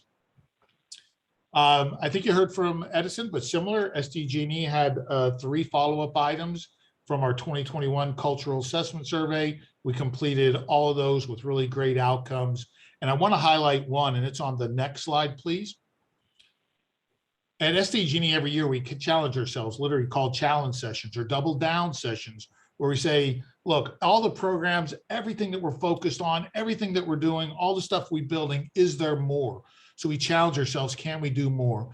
One of the cultural safety outcomes from the 2021 survey was that, hey, this is really great. You all are doing this, but you're not actually doing it with your hourly teams. You thought, holy cow, what a blind spot. And so last year, every field person that influences wildfire safety, we took the time out of the day to sit down and say, what more could we be doing? What could we change? And this slide just typifies the list of items that our field teams gave us direct feedback on what we can do as an organization to be better at serving our customers and reducing wildfire risk. And to me, it was one of the really great outcomes from that cultural survey in 2021. Next slide, please. I'm going to try to just rapidly go through a couple number slides. I mentioned earlier, the only thing I want to point on this slide, observations are huge for us as well as near misses. And I want to point out on this slide, you'll see almost the identical number of observations in the field of our contractors as you will see our employees, right? And it's because it's that valuable. Checking in on how people are working and performing is the most important sense that you can do. Next slide. I don't want to get in a lot of details on this other than to just show we're not sitting where we're at. I appreciate what the doctor said earlier. It mentioned somebody's quote about the second you kind of set a goal around something, its use as a measurement may be failing you. And I found that to be really interesting. And we are conscious of that as well. So we are looking at our numbers. We obviously want to grow them and improve in them, but we're also challenging ourselves to look at, are we getting the qualitative assessments from these? Sorry, just one time check. We have less than 2 minutes remaining. And I'll wrap us up here. I'm going to be early. Next slide, please. Oops, I'm sorry. I probably messed up one slide. It's okay. A couple things and I'll just wrap up. I told you that the one way I think to stay in touch with safety culture is through near misses, but it's not our only way. We use the National Safety Council's biannual safety engagement survey of our workforce. We've been doing it for I think last 6 years maybe. And if you take a look at that slide and our responses, our overall response by our employees is phenomenal in quantity of employees that are responding. And our results are showing that we are moving and improving the perception of safety culture at SDG&E, which we're really very happy with. And then finally, last slide, I just want to return to our overall focus through our SMS and what makes the greatest difference in safety, and that's do the right thing. When leadership is completely aligned and committed, when you make it a priority to learn and grow from reporting errors and incidents, and when you make sure that it's an expectation to stop and pause a job, you can create and grow a sustainable safety culture that just delivers great outcomes for our workforce, for our communities, and especially wildfire safety. And I appreciate your time today. Thank you very much, Kevin. And also thank you very much, Raj and Andrew, for your presentations from Edison. Just as a reminder, we're going to hold off on questions till all 3 utilities have presented. I'll hand it over to Jonathan. Next, PG&E will provide their presentation on safety culture. The presentation will be led by Matt Hayes and Russ Prentice.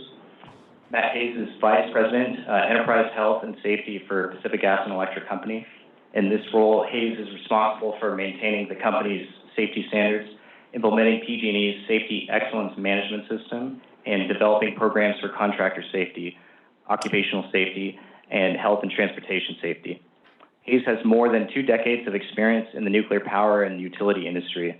Since joining PG&E in 2016, he has held key roles in increasing responsibility within the company's nuclear generation functional area.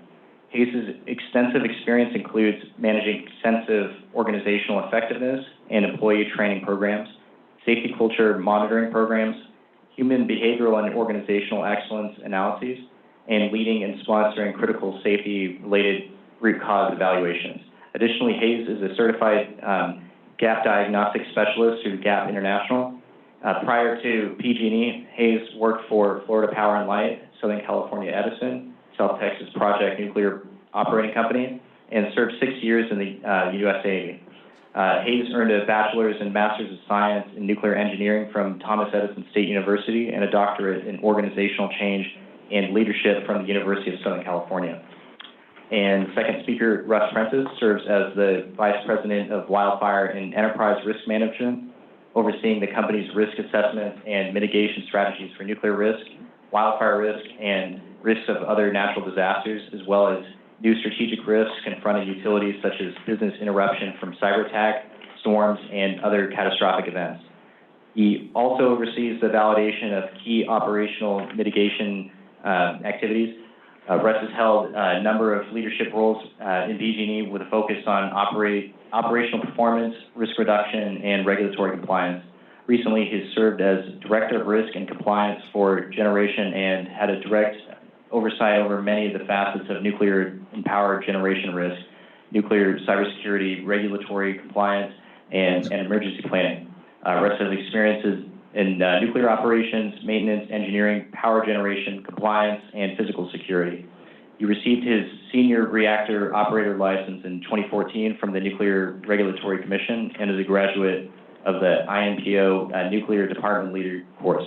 Prior to joining PG&E, Russ worked in the automotive controls and earned a BS and MS degrees in mechanical engineering from the California Polytechnic State University and San Luis Obispo. Please take it away. Hi, good afternoon. Can I get a microphone check, please? We can hear you.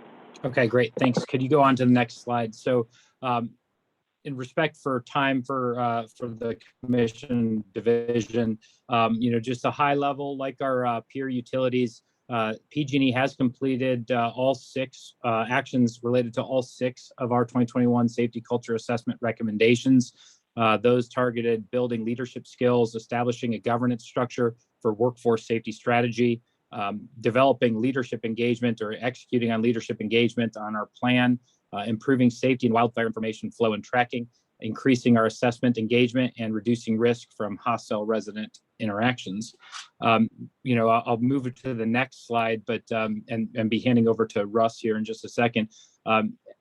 As a utility, we recognize that we do have more work to do when it comes to safety.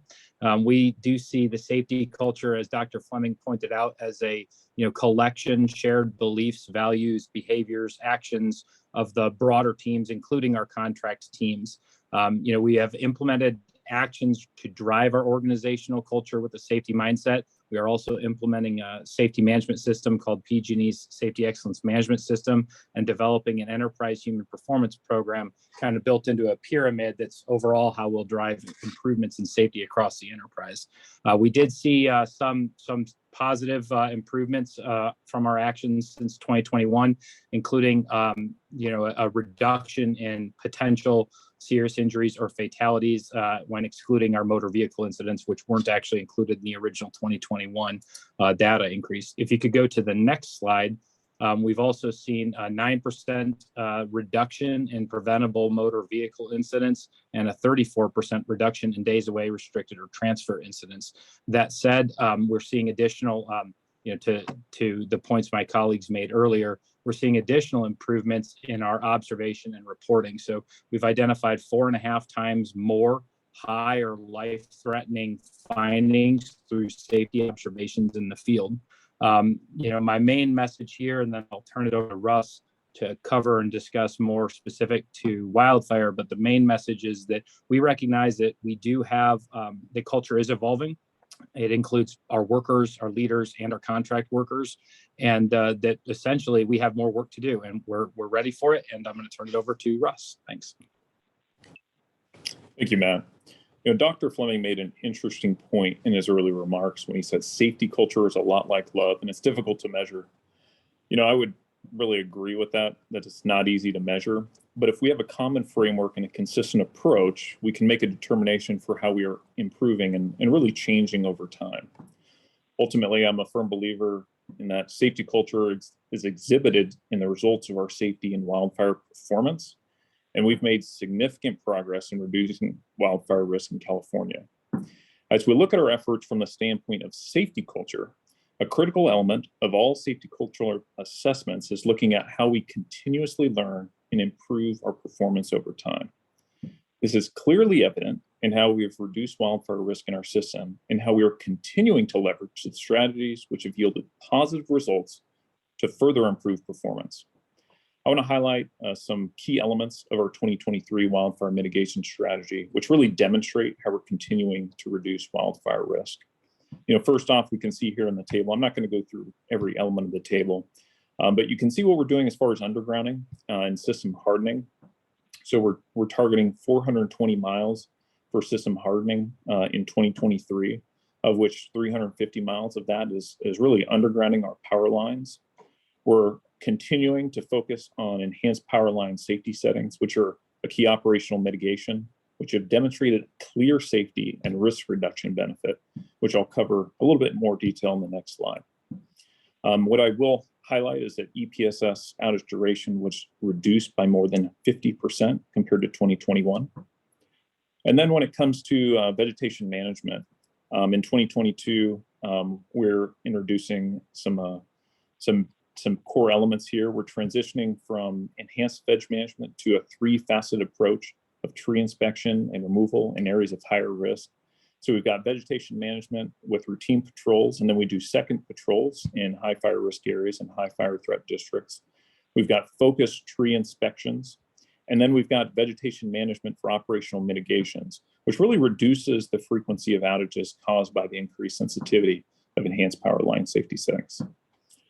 We have also implemented some new operational mitigations, such as partial voltage detection, which detects low and very low initial current faults by leveraging our smart meter network. And then we have a rollout of our down conductor detection, which we piloted last year and we saw success. And that system uses sophisticated harmonics and analysis to detect arcing present during high impedance faults and provides an immediate trip response for those conditions. So those are some of the key elements of some of the mitigations. When we talk about situational awareness, you know, looking at our weather stations and our high definition cameras, what I'll say is PG&E processes nearly 8 to 10 billion data points daily that inform our situational intelligence capabilities, which are extremely granular across all of our high fire risk areas and look forward on a 129-hour rolling basis. So if we go to the next slide, you can see it, you know, some of the key results that we're talking about. So we achieved a 36% reduction in CPUC reportable ignitions when comparing 2018 to 2020, and a 99% reduction for that ignition impact measure. So you can see that in the charts and graphs. I won't go through all the key impacts in 2022, but what I will point out, you know, as Rajdeep mentioned in his presentation, we're having measurable impact on our system and reducing the risk through continuous learning, looking at what is most effective for us. And I see that as really a core tenet of our safety culture. So go ahead and turn over to Matt to cover some of our key considerations for the wildfire safety cultural assessments on the next slide. Thanks, Russ. And so just at a high level, you know, we see an opportunity to align our wildfire safety culture assessment with our other regulatory survey processes, such as the safety culture OIR. As Dr. Fleming pointed out earlier, you know, measuring safety culture is difficult or impossible, but what we can do is assess against, you know, traits that we identify or see in a healthy safety culture, such as the 10 traits that have been adopted by the Institute of Nuclear Power Operations. So we do see an opportunity to align our assessment processes with the safety culture OIR, so that when we are out doing the comprehensive safety culture assessments that Dr. Fleming discussed, which includes direct observations in the field, interviews with personnel, as well as conducting surveys of our employees as a snapshot in time. We do think that there's an opportunity, to align those two processes so that we can get more accurate results as we move forward, both in Wildfire and in the overall organizational safety culture. That's what we had prepared today. So we'll turn it back to our facilitator for any questions. Thank you very much, Matt and Russ. Really appreciate it. I'd like to open up the lines for comments and questions. I'll start with the board. John. Thank you. It's hard to wait to the end of the presentations to ask my questions. Going to Kevin from Southern California Edison, you said that there's been an increase in reporting of near misses. In my experience, when and you said it yourself, you need to set up a safe place to come and report those type of incidences. And you said that your contractors have also seen similar increases in numbers. At the same time, sometimes you must have instances where there's the report of an egregious, breaking of a rule. And, another aspect of safety culture is some accountability. So how do you strike that balance? Where exactly I guess you can't really say exactly, but where do you strike that balance of creating a safe place to report those, to learn from, at the same time having some accountability? Yeah, can you hear me? Still okay? All right. Yes. I still look at intent, right? I mean, and there are simple human errors. And as an organization, I mean, you have to recognize there are simple human errors, and there are just latent organizational weaknesses that you have to be able to surface and deal with, right? And so the punishment part, accountability can come in a lot of ways. It can come in retraining. It can come in paying it forward. But I think reaching for punishment for somebody to break a rule, because sometimes you may find a rule is broken, but if you expand from the incident, you may find out, and I think that the doctor was getting at this, there was just practical drift. The organization had allowed an environment to happen where it became okay to not follow a written safety rule. And so I view those as kind of the latent organizational weaknesses. And so, to answer your question, it's never as obvious as the simple incident. And as long as there wasn't malice aforethought, intentional and careless and recklessness, I think you end up having to look at almost everything as a learning event, and accountability will show up. But I will tell you, I think the group that needs the greatest accountability is the organization itself. There are just organizational weaknesses that you have to address, because in most cases, those are what really set up employees for failure. Little editorial. I kind of try to set a trap for you. I agree with you completely.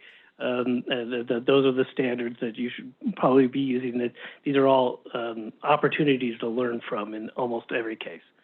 Not really a question, but just a reiteration of my point.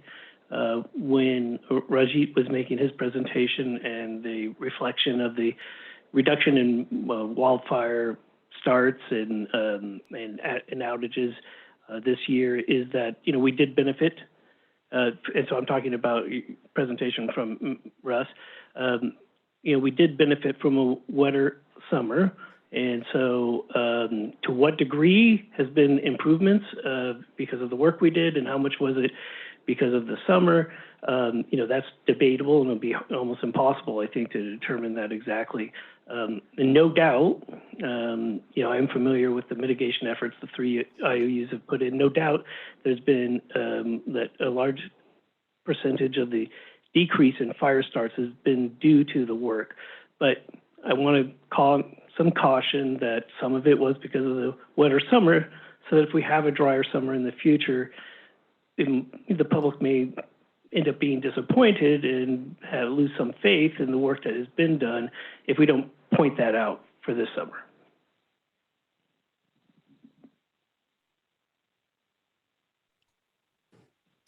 Yeah, and this is Russ Prentice from PG&E, and I would agree with that assessment that, you know, we always have to look at the conditions in the field when making assessments. But if you look at the effectiveness of, you know, I think the enhanced power line safety settings is a really good example, because we're able to track, you know, in that, you know, looking ahead, not just at, you know, 2021, but, you know, pre-2020, 2020 to 2018 timeframe when we didn't have it, you know, looking at those environmental considerations, and then looking at 2021, and then looking at last year's performance, we can get an overall trend and look at the number of actuations that we've had on that system.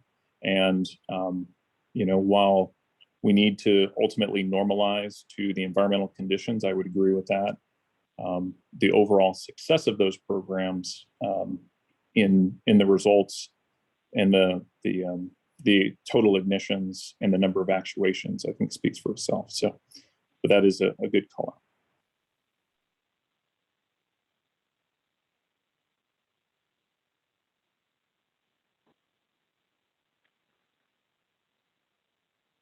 Okay, are there any other comments from the board members? I just want to check in with Chris and Dr. Seifert in case they have any remote.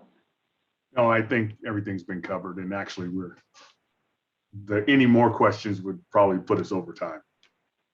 Okay. Any other comments from the public? Rain, are there any, or Jonathan, are there any comments or questions? Currently, there are no hands raised in the Zoom meeting. Okay.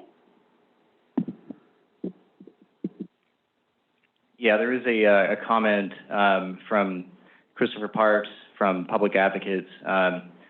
So comment for utilities, WSAB, energy safety. Please consider including more content on not only improvements, but also opportunities for improvements and challenges uncovered as part of the assessments. At yesterday's Contra Costa County Industrial Safety Ordinance meeting, Phillips 66 reported not only positive responses, but also 2 key challenges and follow-up recommendations. As a result of worker feedback from its required safety culture assessments, it was increasing its maintenance staffing 9% or 8 workers. There's a link provided, and I could circulate that in the chat. Thanks very much. Shall we carry on to our presentation by Dr. Louise Comfort?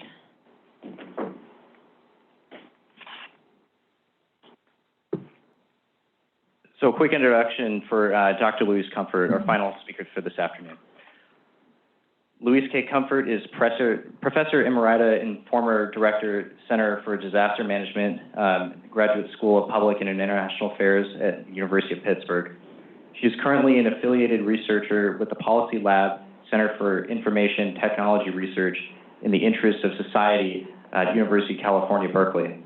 Elected a Fellow of the National Academy of Public Administration in 2006, she received the 2020 Fred Riggs Award for Lifetime Achievement section on International Comparative Administration, American Society for Public Administration.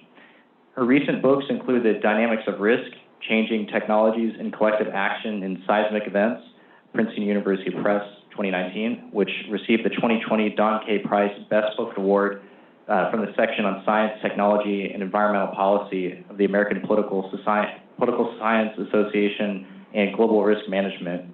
The role of collective cognition in response to COVID-19, co-edited with Mary Lee Rhodes, Routledge Publications, September 2022.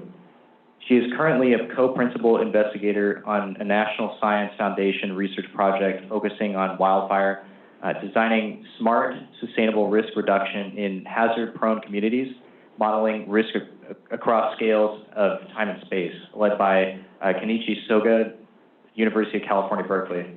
She studies the dynamics of decision-making in response to urgent events, earthquakes, tsunamis, hurricanes, wildfire, and COVID-19.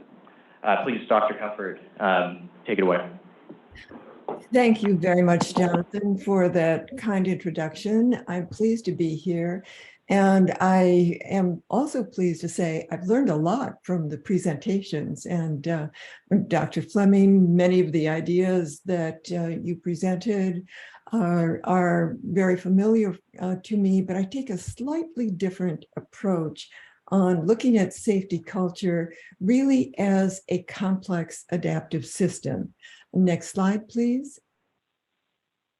So today I'd like to talk with you briefly about safety as a learning process. And I was delighted to hear virtually in every single presentation today, the speaker mentioned learning as a learning process. And I'd like to talk about collective cognition of risk, which is safety culture, but a little bit differently. Please return to the slide. And then cognition and action in complex systems, and collective cognition, which is a collective understanding of what risk is and what the actions are that are necessary. And then managing risk in dynamic conditions, and a summary on managing multi-hazard risk day by day. Next slide, please. So understanding safety as a learning process, this has been the subject all afternoon. And the question is, what actually constitutes safety in an organization? Is it an itemized list of rules and procedures, or a qualitative list of risks in an operating environment that are ranked by severity? Or is it a prioritized list of resources that are needed to manage risk?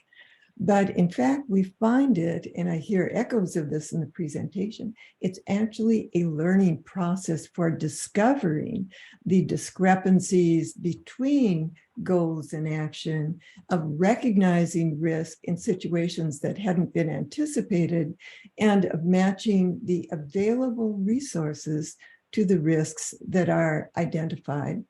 And this then creates a working environment that actively reduces risk. Next slide, please. So cognition of risk, and we can start from an individual.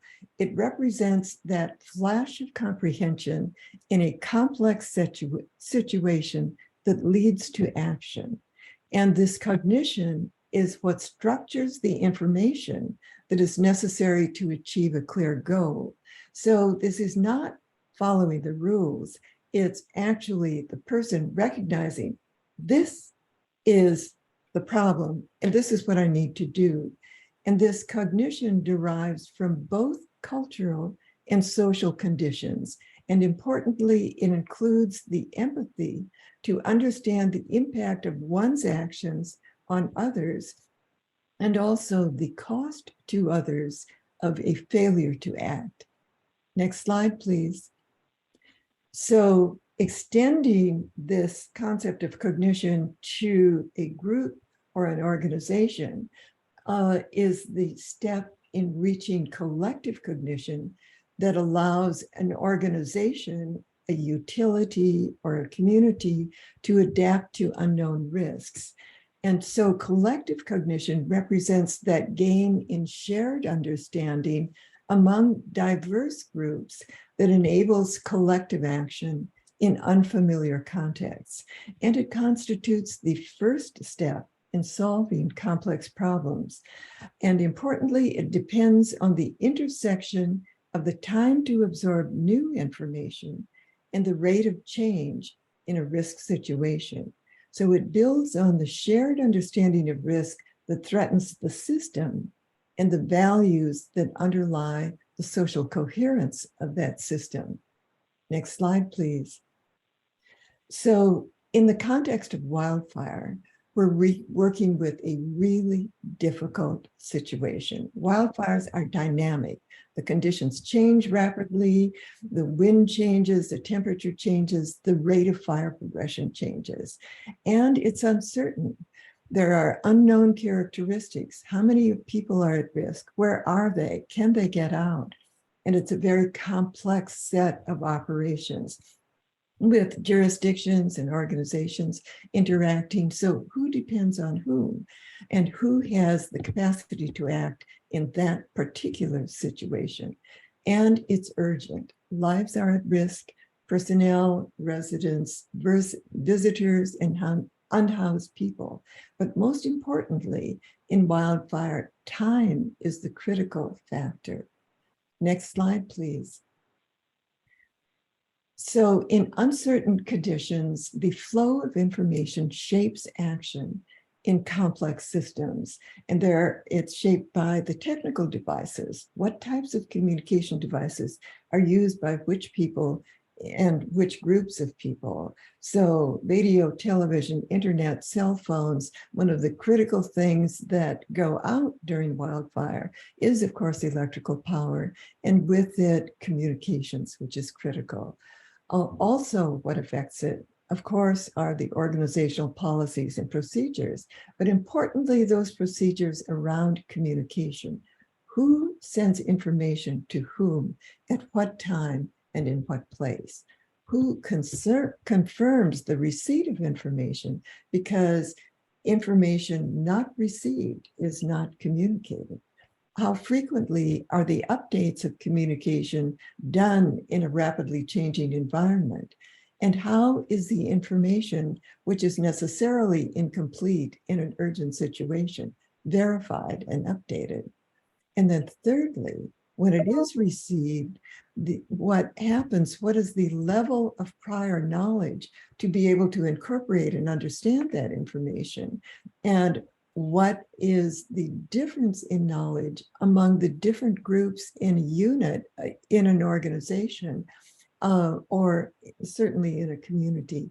And very importantly, what is the degree of understanding and the empathy that different units of an organization have for the impact of their actions on others? Too often in organizations, there are units that are competing or that are isolated and are not communicating with others. And that capacity to act together in an unknown, uncertain situation really depends very much on that shared understanding and empathy. And so how does commitment to the goal of safety for the whole system overcome uncertainty to enable action in that situation? Next slide, please. And so this brings us to the concept of complex time. The classic conception of time is an arrow that moves only forward, never back. But in complex adaptive systems, and utility organizations are certainly complex systems, time is perceived differently in different contexts at different times. So this is just a diagram that shows, very simplistically, a utility system, but at multiple levels, where we have field personnel, regional supervisors, and the administrative management. They're all looking at the same risk, but they're perceiving it in different times. The field personnel might be right there and exposed to that risk. They recognize it right away. They'll act quickly. Regional supervisors may have separate regions, some of which may be at risk and others not. So they'll take a little more time to absorb that information and act a little more slowly. The administrative management may have multiple regions, again, some of which are at urgent risk, others that are not. And so, again, taking the time to incorporate that information and translate it into action often differs within a utility when they're still looking at the same risk. Next slide, please. So the critical issue and a major challenge for complex systems in urgent events is aligning these different perceptions of risk to the shared goal that all units, all components, all members of that system accept. And it's adapting the actions by the component units to the rate of change for the whole system. And this goes back to Herbert Simon, Nobel laureate in focus in complex systems and management, where he stated, we can only create what we already understand. So our capacity to act honestly, and especially in a self-organizing way in an urgent situation, depends on the information, the understanding, the level of empathy we have, the commitments to the goals that we have. So the being able to act in urgent situations really means aligning all of the components of a system to that common shared goal. Next slide, please. So the hard part is, how do we get there? Well, as Herbert Simon says, we have to work on what we already know. And so the first step is to build on the existing networks. And I hear that in the presentations that this is what you're doing, which is a very good thing. But it's more than that. It is identifying the existing patterns and the means of communication within the system, but it's connecting the experienced managers at each level of the system. So you're creating this network of operable network within the system. And it's focusing on the responsibilities for Wildfire to underscore a dynamic network. All managers are going to have multiple responsibilities besides wildfire. But what is really critical in a wildfire incident is to have all of those who have responsibilities in wildfire to recognize that and to be able to act together, as time is the critical factor. And it's importantly, how do we do this over time? It's really to link the service responsibilities in wildfire to routine agency training, and importantly, to add relevant external actors to extend an operational system when it is needed. There are times when an agency, a utility, doesn't have all of the resources or all of the knowledge that it needs, and it needs to know who those external actors are to be able to incorporate them when the situation has changed dramatically. So it's creating an adapted network that can expand and contract in an actual wildfire incident. So how do we do that? And it really is a focus on the data collection and analysis processes. And this is to request the regular performance updates from system units. And these include, of course, the resources, the lists of equipment, personnel, information, importantly, the information systems that are used, and also the risks. What are the known hazards and their locations, and the number of people and the facilities at risk, and importantly, the rate of change in risk conditions where the utility is operating. So basically, it is this process of identifying the discrepancies and the missing links in their existing network that will operate in a changing situation. And then it's important to verify the data, of course, with on-site visits and conversations with the team leads.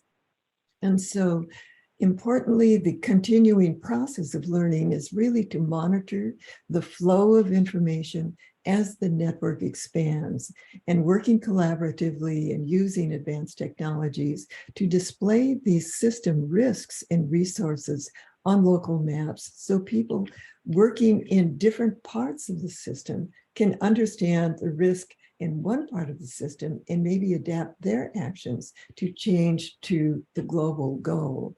And this means in practice, then scheduling the meetings with the mid-level personnel to review and evaluate the maps of the risks and resources for the whole system, so people will know what assets are available to them or what assets would not be available to them under certain conditions. Then, of course, make the recommended corrections and adaptations to fit the system goal, to set the schedule for regular updates, and to include the review in the training exercises, which builds this coherent capacity as a system. Next slide, please. And so what are the results? The benefits are, of course, an updated database of risks and resources for wildfire mitigation that directly benefits not only the utilities, but the communities they serve. And it really uses the visual modeling to convey risk among the utility personnel and enhance the collaborative relationships among units within the utility as a system, but also to build that connection and that collaboration with the community you serve.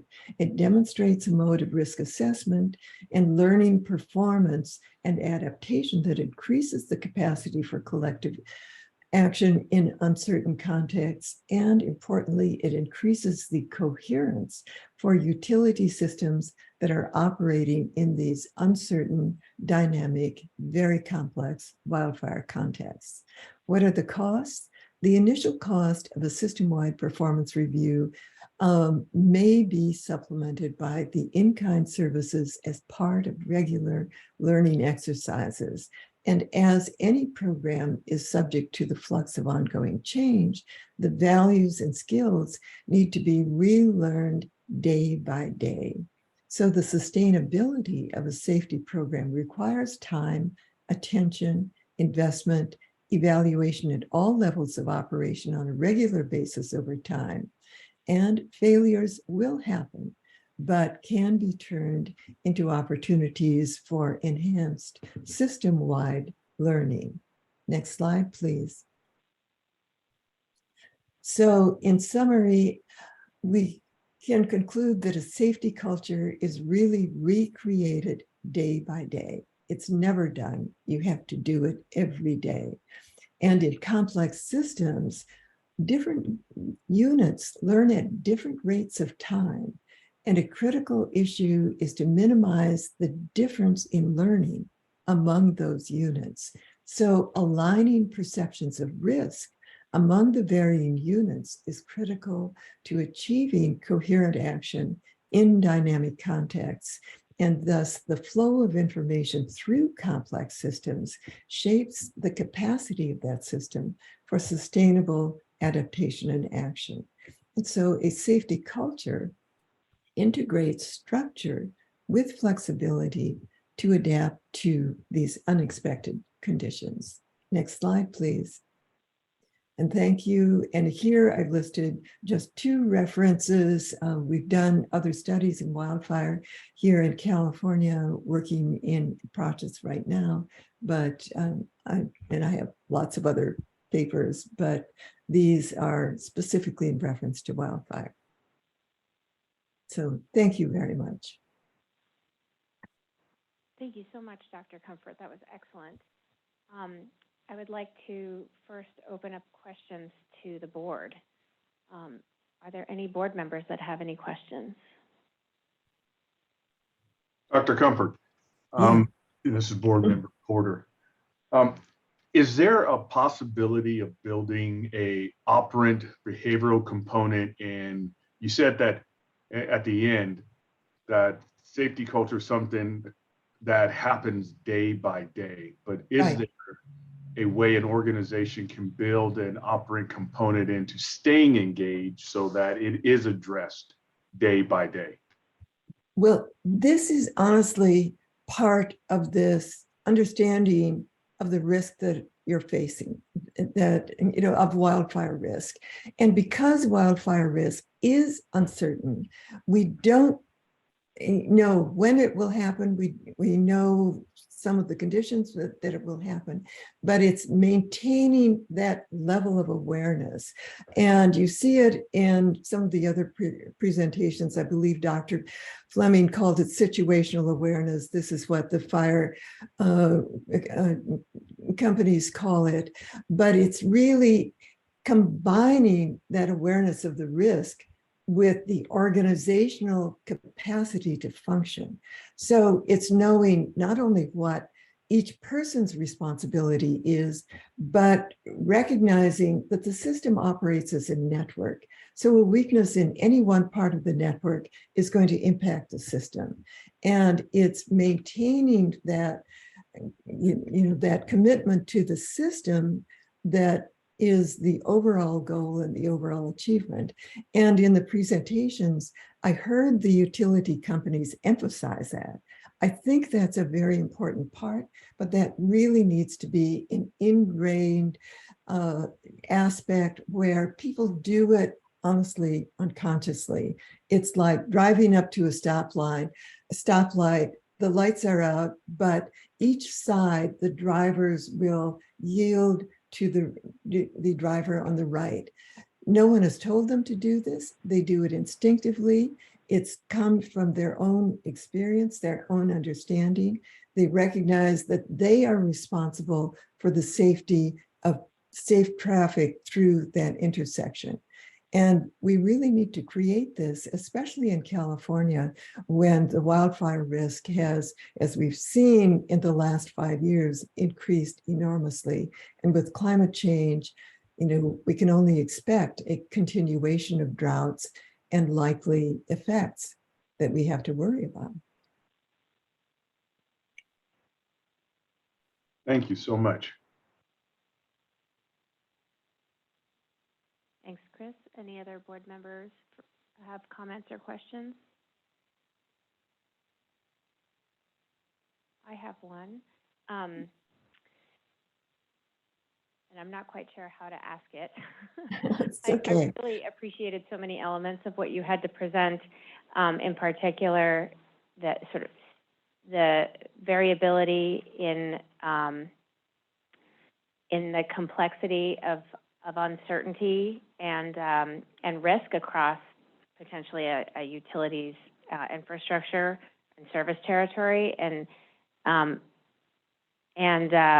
how that really results in elements of relative risk, and how we translate relative risk to absolute risk, and translating that also to your point about urgencies and timeframes that people make decisions on. So what I perceive sometimes is that there could be, those that are operating on those shorter timescales may have higher senses of urgency that may not translate to different layers of the decision process. That's exactly right. That's exactly right. So I'm going to take a question that my vice chair asked of our earlier presenter. What do you recommend in terms of concrete actions that the board offer with these ideas in mind?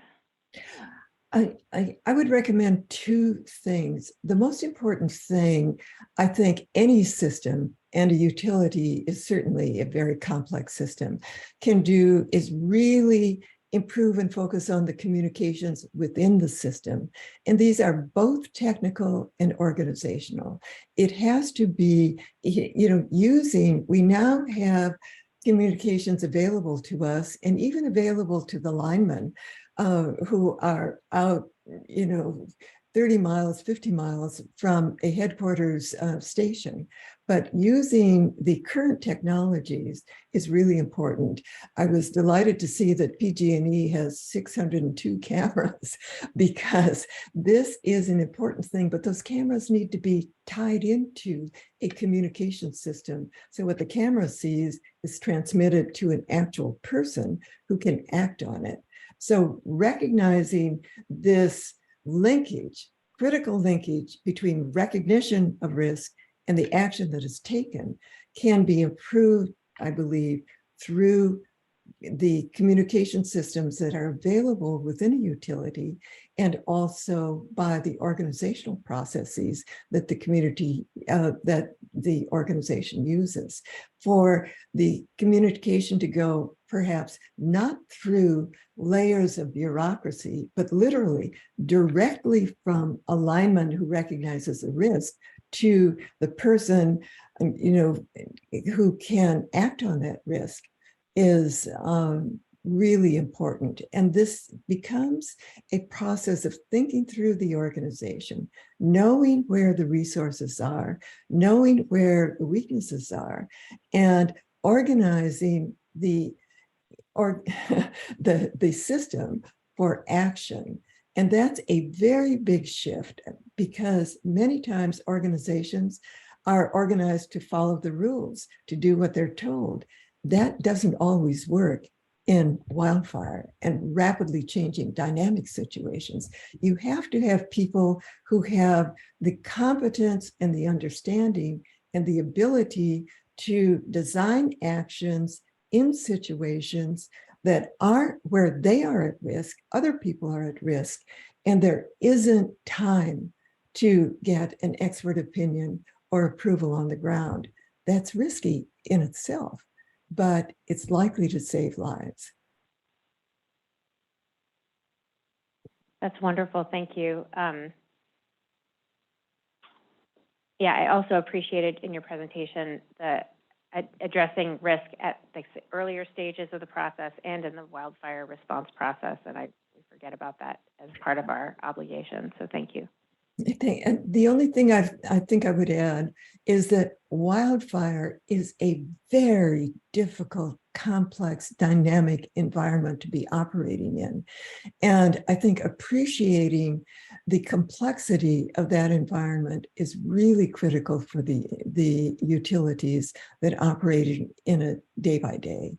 And it's also important for the communities to understand how complex and difficult that environment is, and for the utilities to see members and residents of communities as their partners in reducing wildfire risk. They can't do it alone. They have to do it in conjunction with an informed, responsible community. I agree. That complexity makes it that much harder to provide comment and advice and move forward, right? So yes, that's one of our challenges. So thank you very much. I'm just going to ask if anybody, anyone else on the board have any questions or comments? Okay, thank you. And I'll ask if there's any public comments or questions, Jonathan or Rain. There are no public comments. Okay, wonderful. Thank you so much, Dr. Comfort. We really appreciate your time and your presentation. Very good. You're welcome. Let's see. Yes, Vice Chair. Just going to,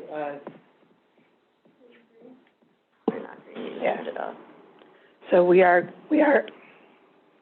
going to go straight through. Yeah, we'll go straight. Again, Dr. Comfort, if you need to go, we want to be respectful of your time. Thank you very much for being here. Appreciate that. I will need to leave. Okay, thank you. Mm-hmm. You're welcome.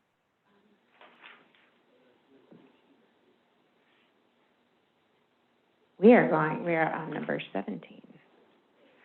So next, we will just spend some time. We're going to shift gears now. We're going to put the safety culture conversation to a close, and we'll spend time talking about the Wildfire Safety Advisory Board's activities for 2023.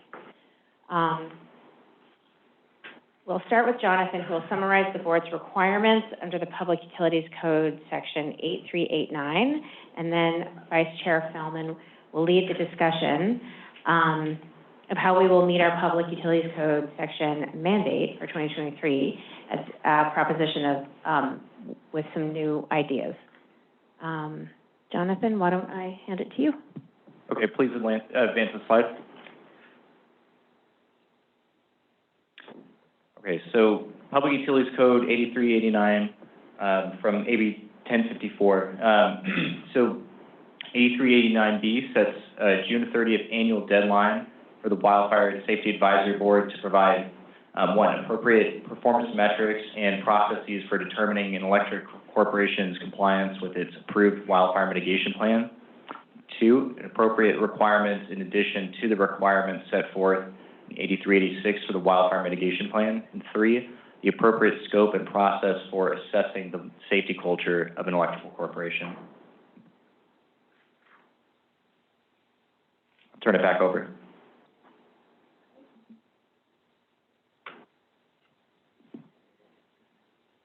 Thank you, Jonathan. Fellow and Bella colleagues, Jonathan prepared and distributed among us without any cross pollination of the, an idea for us for 2023 to prepare our recommendations on the items 1 and 2 under 8389 in a different form. So I just, we have distributed copies of that for this meeting. The purpose of our conversation today is, one, to lay out what we propose to do, which is a very simple approach, simplified approach, which will cover all our statutory responsibilities, and at the same time allow us to change a bit of our focus to the policy papers that Chair Block will describe in the next section of this meeting. We will have to take a formal vote because this is a change from how we've done our recommendations in the past. So if you could move to the next slide, Rain, please. In looking at what we have before us and what our three options are, I won't go through a long explanation of each option, and in summary form, the first option is to continue to do what we've been doing for our WMP review. And we know about this, we've worked on it. Which are the pros, the cons really are that in the 4 years that the board's been in place, the Energy Safety Infrastructure Division has also been in place, and their work has been very comprehensive, very detailed, and the work on the WMPs and the guidelines requirements to which we have previously provided recommendations has really advanced. So we feel that, not that there isn't anything to add, but the kind of deep dive into each WMP to meet our statutory obligations has changed focus. The second thing we could do, which would be the shortest version, is that we just prepare a slide deck and provide a presentation to energy safety of our recommendations. And that would be an oral presentation during a board meeting. And the third and preferred option is that we have a short report with a matrix of recommendations that would be linked to all of our 83, 89 mandated activities for the WMPs. And in the written material, the pros and cons are laid out, so I won't go through all those. I'm happy to discuss those. But this is, to do this matrix, we would be comprehensive, but we would not have to be as wide-ranging as we've been in the past, and at this point, with the advancements on the part of energy safety and their guideline requirements, we would not have to duplicate their efforts, and we can turn our board effort, our board work into advancing the interest of wildfire safety through policy papers that, again, Chair Block will discuss. So I'll open this for discussion. Is there any, are there any questions for me on this? Jonathan has worked on this. This was his recommendation, so I'll give him either credit or blame, depending on how the conversation goes. And I do support the option 3. I'll put that out. So comments, let's see if there's any comments from board members Porter or Seifert. Hi, I think I prefer option 3 as well.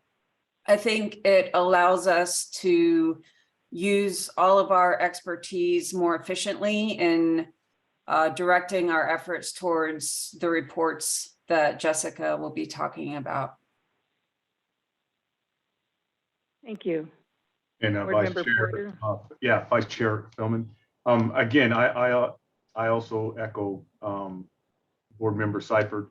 Recommendation 3 also allows us, if we needed to present more clarification, or if there's questions where there's more granular information necessary.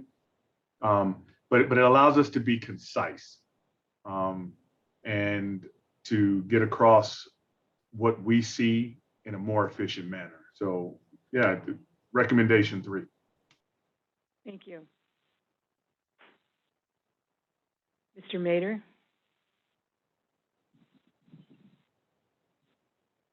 Thank you, Vice Chair Feldman. Question: when I look over these this matrix, is this a draft form? Would this be subject to change? With respect to Appendix 1 that's attached to the materials, is that what you're referring to? Yes, that's what I'm referring to. So this was Jonathan Frost's summary of what has happened over in 2021 and 2022 with respect to what our recommendations were and how the energy safety responded to them. So that is all that is. That is Okay. not a recommendation of how I to thought this structure was that work. perhaps the matrix for this year. So you're saying this would be a format similar to this, is what you're saying? Not necessarily. This was just to detail what we've done in the past and how energy safety's responded to it. We really haven't proposed a specific format for it. So if there's something you like in how this is presented, we can use it. But this is, we needed to. There's always things I want to change. And we appreciate that. And we needed to have this conversation because of the Bagley-Keene restrictions. Mm-hmm. I believe Mr. Frost contacted each Bagley-Keene group and had separate, or board members and had separate conversations. So we needed to have this in public, and we wanted to use this meeting for that opportunity. I'm going to give this to Mr. Arms. Well, I'm not quite done. I support the idea of having more simplified input, as long as we still have the ability to make changes, and because I think we need to continue to reflect the changes in the WMPs. But as I mentioned earlier in this meeting, I think that the WMPs have become much more sophisticated and mature, and it's really not possible that we don't have the resources that the Wildfire Safety Division has to be able to evaluate them, and it's not even our purpose. Our purpose is to make recommendations on how they evaluate the recommendations, and then to come up with recommendations for the WMPs themselves. So I do support this change in that reflecting the changes to the WMPs and relative resources. Duly noted, and nothing in this shift will preclude an extensive discussion if there's some area that requires it that is identified by one of our board members. And also, as in the papers before us, the staff recommendation is that we also do a presentation to energy safety, and we could use a public meeting for that where we would have a real-time conversation with them, whereas in the past, we've done our report, sent it to them, and then waited for their written response. Board Member Armstrong. Thanks, Vice Chair Belvin. So I also agree with the short form annual report stuff. I think time is a big issue for everybody. It allows us to put in as much as we need, and I think to John's comments, I mean, we could add more. It's kind of open. We're just not stuck in the long format thing and process. So I'm for one or for the option 3. Vice Chair Feldman. Block. Oh, sorry. Go ahead, Chair Block. Okay. I think I'm going to repeat what others have said. There was a reorganization of the wildfire management plans, thanks to the work by Jensen Hughes, and it was valuable for us to provide some a longer form advice when the WMPs were getting generated and revised. but I think that putting this in a shorter form gives us the chance to focus time and be more efficient and be much more pointed and, and efficient in our communication with energy safety on where our recommendations should fit. We don't want our recommendations to get lost in long reports, and it does support what I'll be talking about in terms of our policy papers. All right. Board Member Porter? Yeah, I was just going to reiterate that absolutely what Chair Block said. The IOUs, they've evolved. Definitely OEIS has evolved in their approach in validating and understanding the efficacy of the WMPs of all of the IOUs. This allows us to be somewhat more surgical in our evaluation of the process. And again, just like when we developed our process for the POUs, the format in which we deliver that content, we'll be able to develop as we move along. That will fit this board and its effectiveness. So I reiterate, I'm a fan and proponent of option number 3.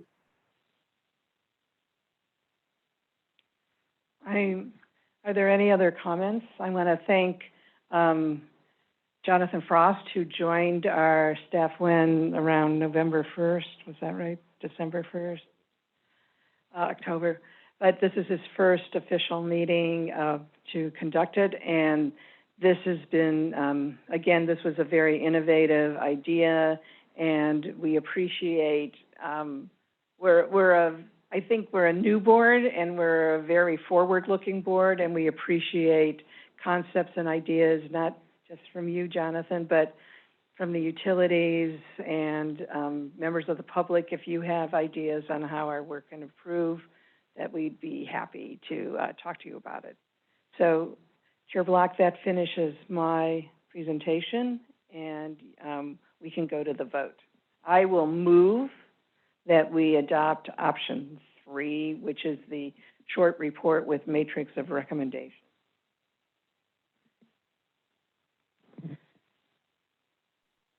So you just moved. Board Member Porter, seconds. We've got a second. Okay, Jonathan, will you do the roll call vote? I call for a roll call vote on the motion to adopt the proposed format change to short report with a matrix of recommendations. Chair Block. Aye. Board Member Armstrong. Aye. Board Member Mader. Aye. Board Member Zafferty. Aye. Board Member Porter. Aye. Vice Chair Feldman. Aye. Aye. That is unanimous 4, 0 against, and 0 abstentions. Okay, that's great. Thank you, everyone. I'm going to move on to our next topic. Okay. And this dovetails well from our last conversation about this new format in our recommendations. So this is something that I've been thinking about for a long time. We know that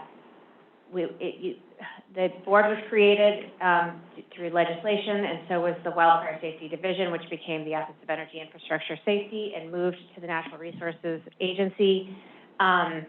Through that process in the last few years, the wildfire management plans were created and refined, and there were revisions to that process, and Jensen Hughes helped create a new format that we're reviewing this year. And through the evolution of that process, OEIS and the board have identified much more specific needs within the plans, and we've made a series of requests to refine the complexity of what's being reported and how it gets reported.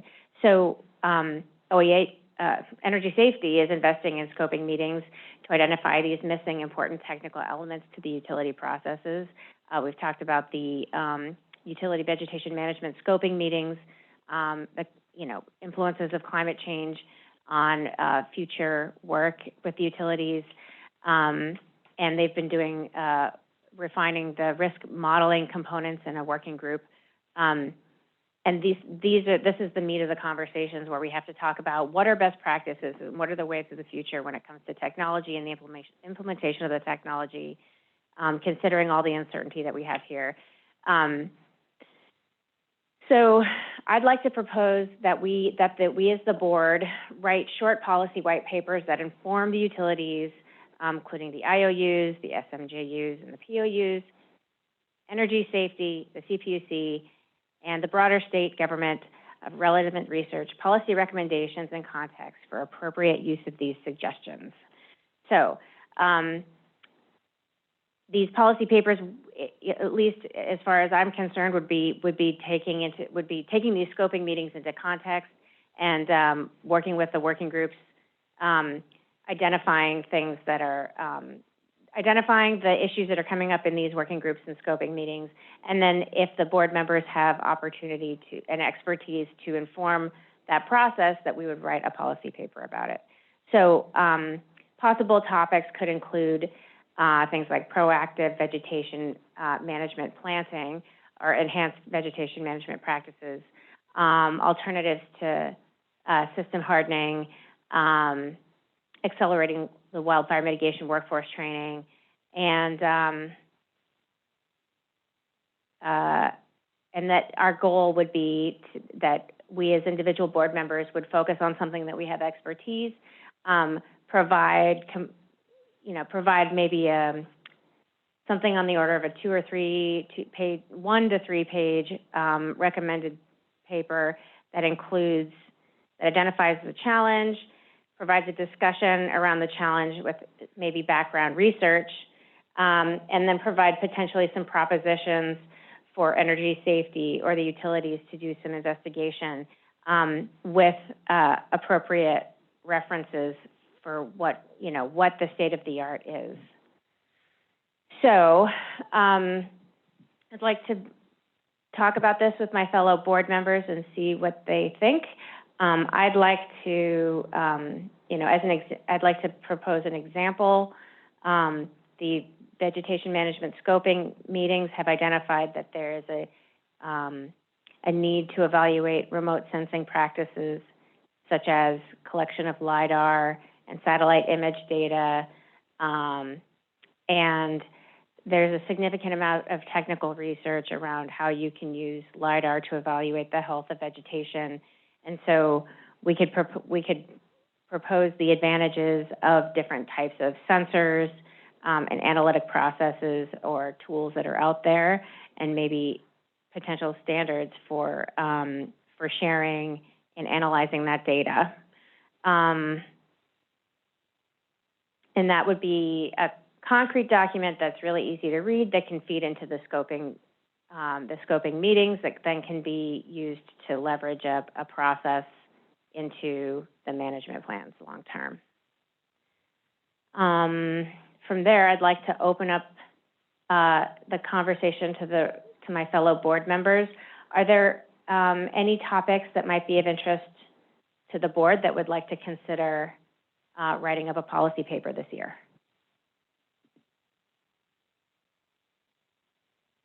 Chair Block.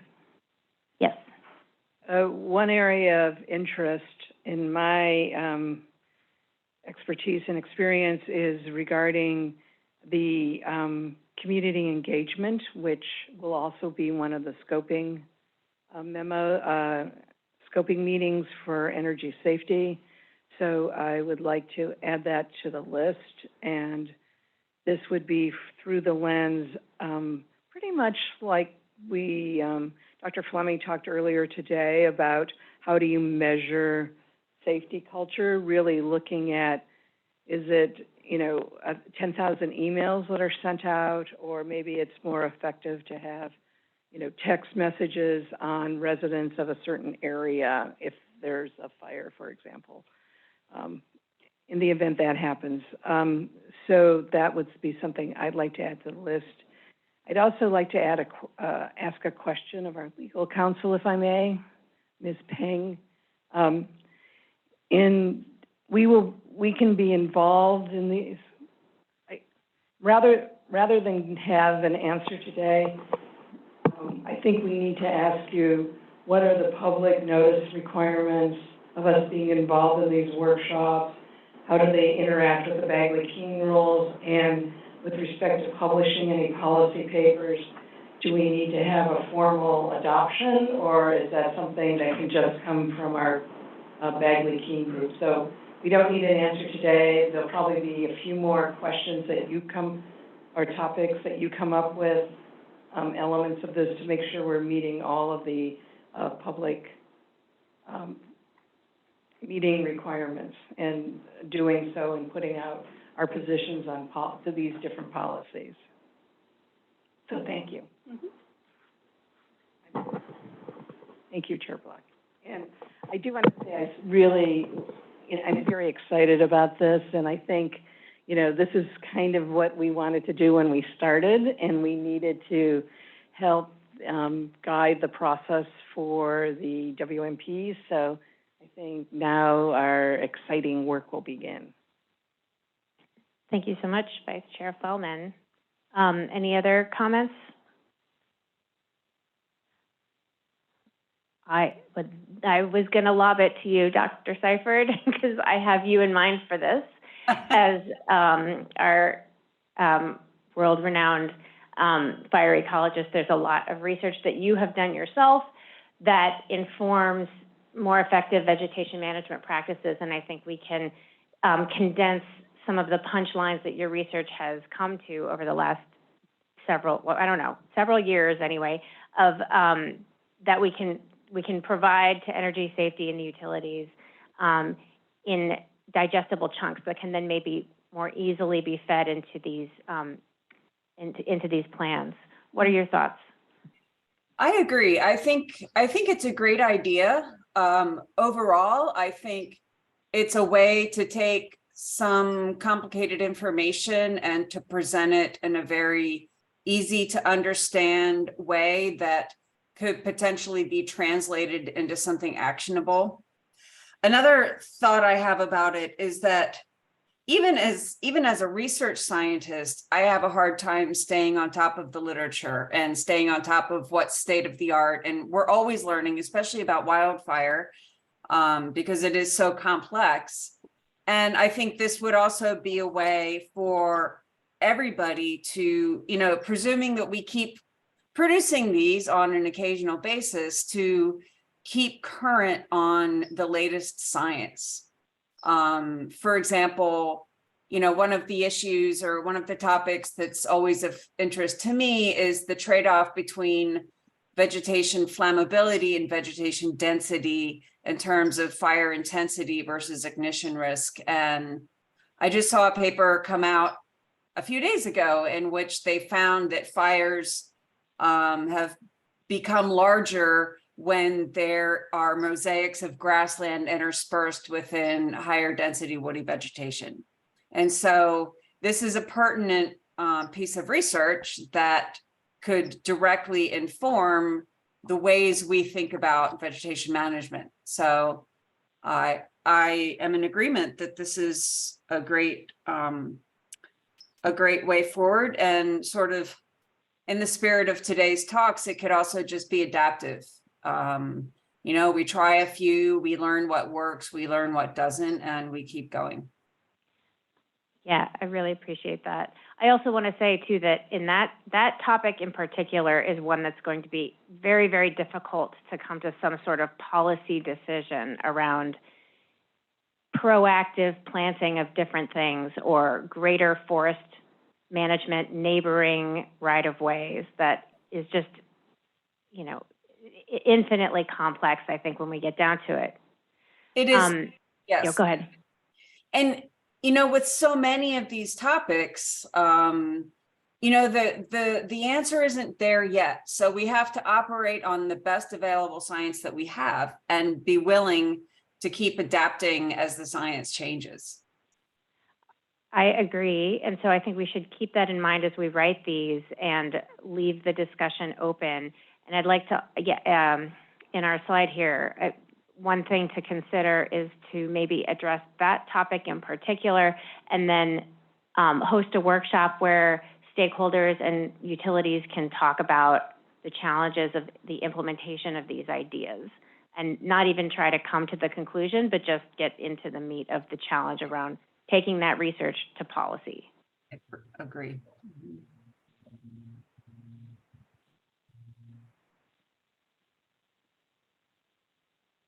That's very exciting. Are there any other thoughts from other board members?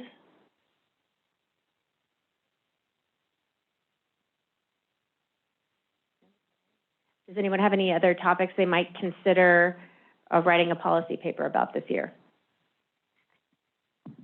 Just thinking there's a board member that needs to make a flight, but whatever. So, yeah, well, there's a concept I have, which is, we have a lot of overhead line in the high fire threat district area. There's an effort to build covered conductor. The problem with covered conductor is that at some point the wind goes up to the rating of the pole and you still have to shut down power. So you don't actually achieve the ability to keep your system hot when the wind exceeds that speed. So the mitigation factor in that case is public power shutdown. The solution, logically, if you want to keep the power in, is undergrounding. Undergrounding is presently very expensive. I know that there's work done to bring down the unit cost per mile of undergrounding, but there are environments where those that work won't work. There's, the high fire threat district area is full of granite. It's got a lot of granite mountains, and it has a sparse population in those areas. So the resources necessary to mitigate or to lower the risk to the point where you can leave those people in power in high wind events are so high that it doesn't seem really plausible. So, as an engineer, you don't always think of there's only two solutions. There's other ways to mitigate the risk. And it's really, I think that we need to think about the perspective of de-overheading, to taking uncovered conductor from high up on wood poles that can fall over. We need and trees that can fall over into those lines. We need to change the environment so they no longer exist. So, I have been an engineer on the distribution side for many years. I had a mountain. I did the planning for Amador and Calaveras County, and one of the old distribution lines was a simple cable laid on granite where they poured cement on top of it and left the elements to do what elements do, and it's still in service. Its risk profile is significantly less than anything else around it. It has problems, but it doesn't have wildfire problems. And so they de-overheaded. There's other technologies we can use, like the K-railing between freeways, and lay those on the ground. But that would take an entirely different approach. There would be necessary to do environmental studies. There'd be necessary to have different regulation change. Municipal and state governments that would not have been friendly to above grade electrical facilities. There'll have to be engagement, have to be a buy-in from those organizations, and it takes some innovation in construction maintenance. So how does that work start to move forward? Do we leave that to every individual utility to try and push that forward? What is the appropriate body to push that forward? I also want to note, before people who are concerned about electrical distribution systems above grade, those are all around you. Every time you see a transition from a pole line to a cable line, there is cable running down that pole. You can go place your hand on 12,000 volt, 21,000 volt, and you are inches away from an energized cable. So this is already a common practice. You see it on bridges. How can we expand this usage? Hard to get to places, and I can imagine the orders of magnitude of higher efficiency in this construction. But if we leave it to each individual IOU to try to develop this kind of technology, it'll take decades.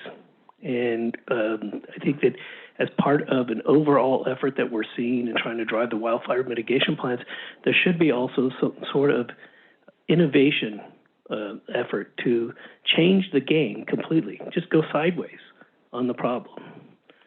So I'd be interested in writing a white paper on that. Perfect. That's really good. And I actually could see in that the first version of that policy paper would be case studies where places have successfully done this de-overheading, not undergrounding, and starting from there. They didn't want to blow up the granite is what he just said. So, okay. So thank you very much, Board Member Mader. And we are coming up on time. I forgot that we intend to have some closed session to talk about personnel for the board and coming into the future in the next fiscal year. So with that in mind, do we adjourn the public meeting? Are there any other comments by the board on this policy paper topic? We're not going to vote on it. We don't have any need, I don't think, to vote on it. So unless our legal counsel thinks we need to, great, cool. And we're not going to have any votes in closed session. And okay, we're not having any votes in closed session. We're just talking about our future hires. So yeah, I want to thank everybody for being here. Thanks to our guest speakers. Very much appreciate all of your time. I learned a lot. I know I can tell the rest of my board members have also learned a lot.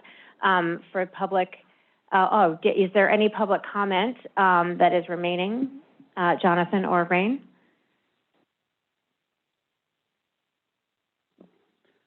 Currently, there are no public comments. Excellent, thank you. I want to also thank again, Rain, for your technical support today. We're always in new technology, and it's always a moving target. Thank you for keeping us successful today. Thank you again, Jonathan Frost. Welcome back to the country and being part of our new team. And Mary Ann, thank you so much for keeping us in line and making this visit successful. And do I have an motion to adjourn the meeting, the public meeting? John motions. Do I have a second? Second. Diane seconds. Any objections? No roll call needed because there's no objections. Thank you very much, everyone, and we'll see you next time. We're going to go to closed session.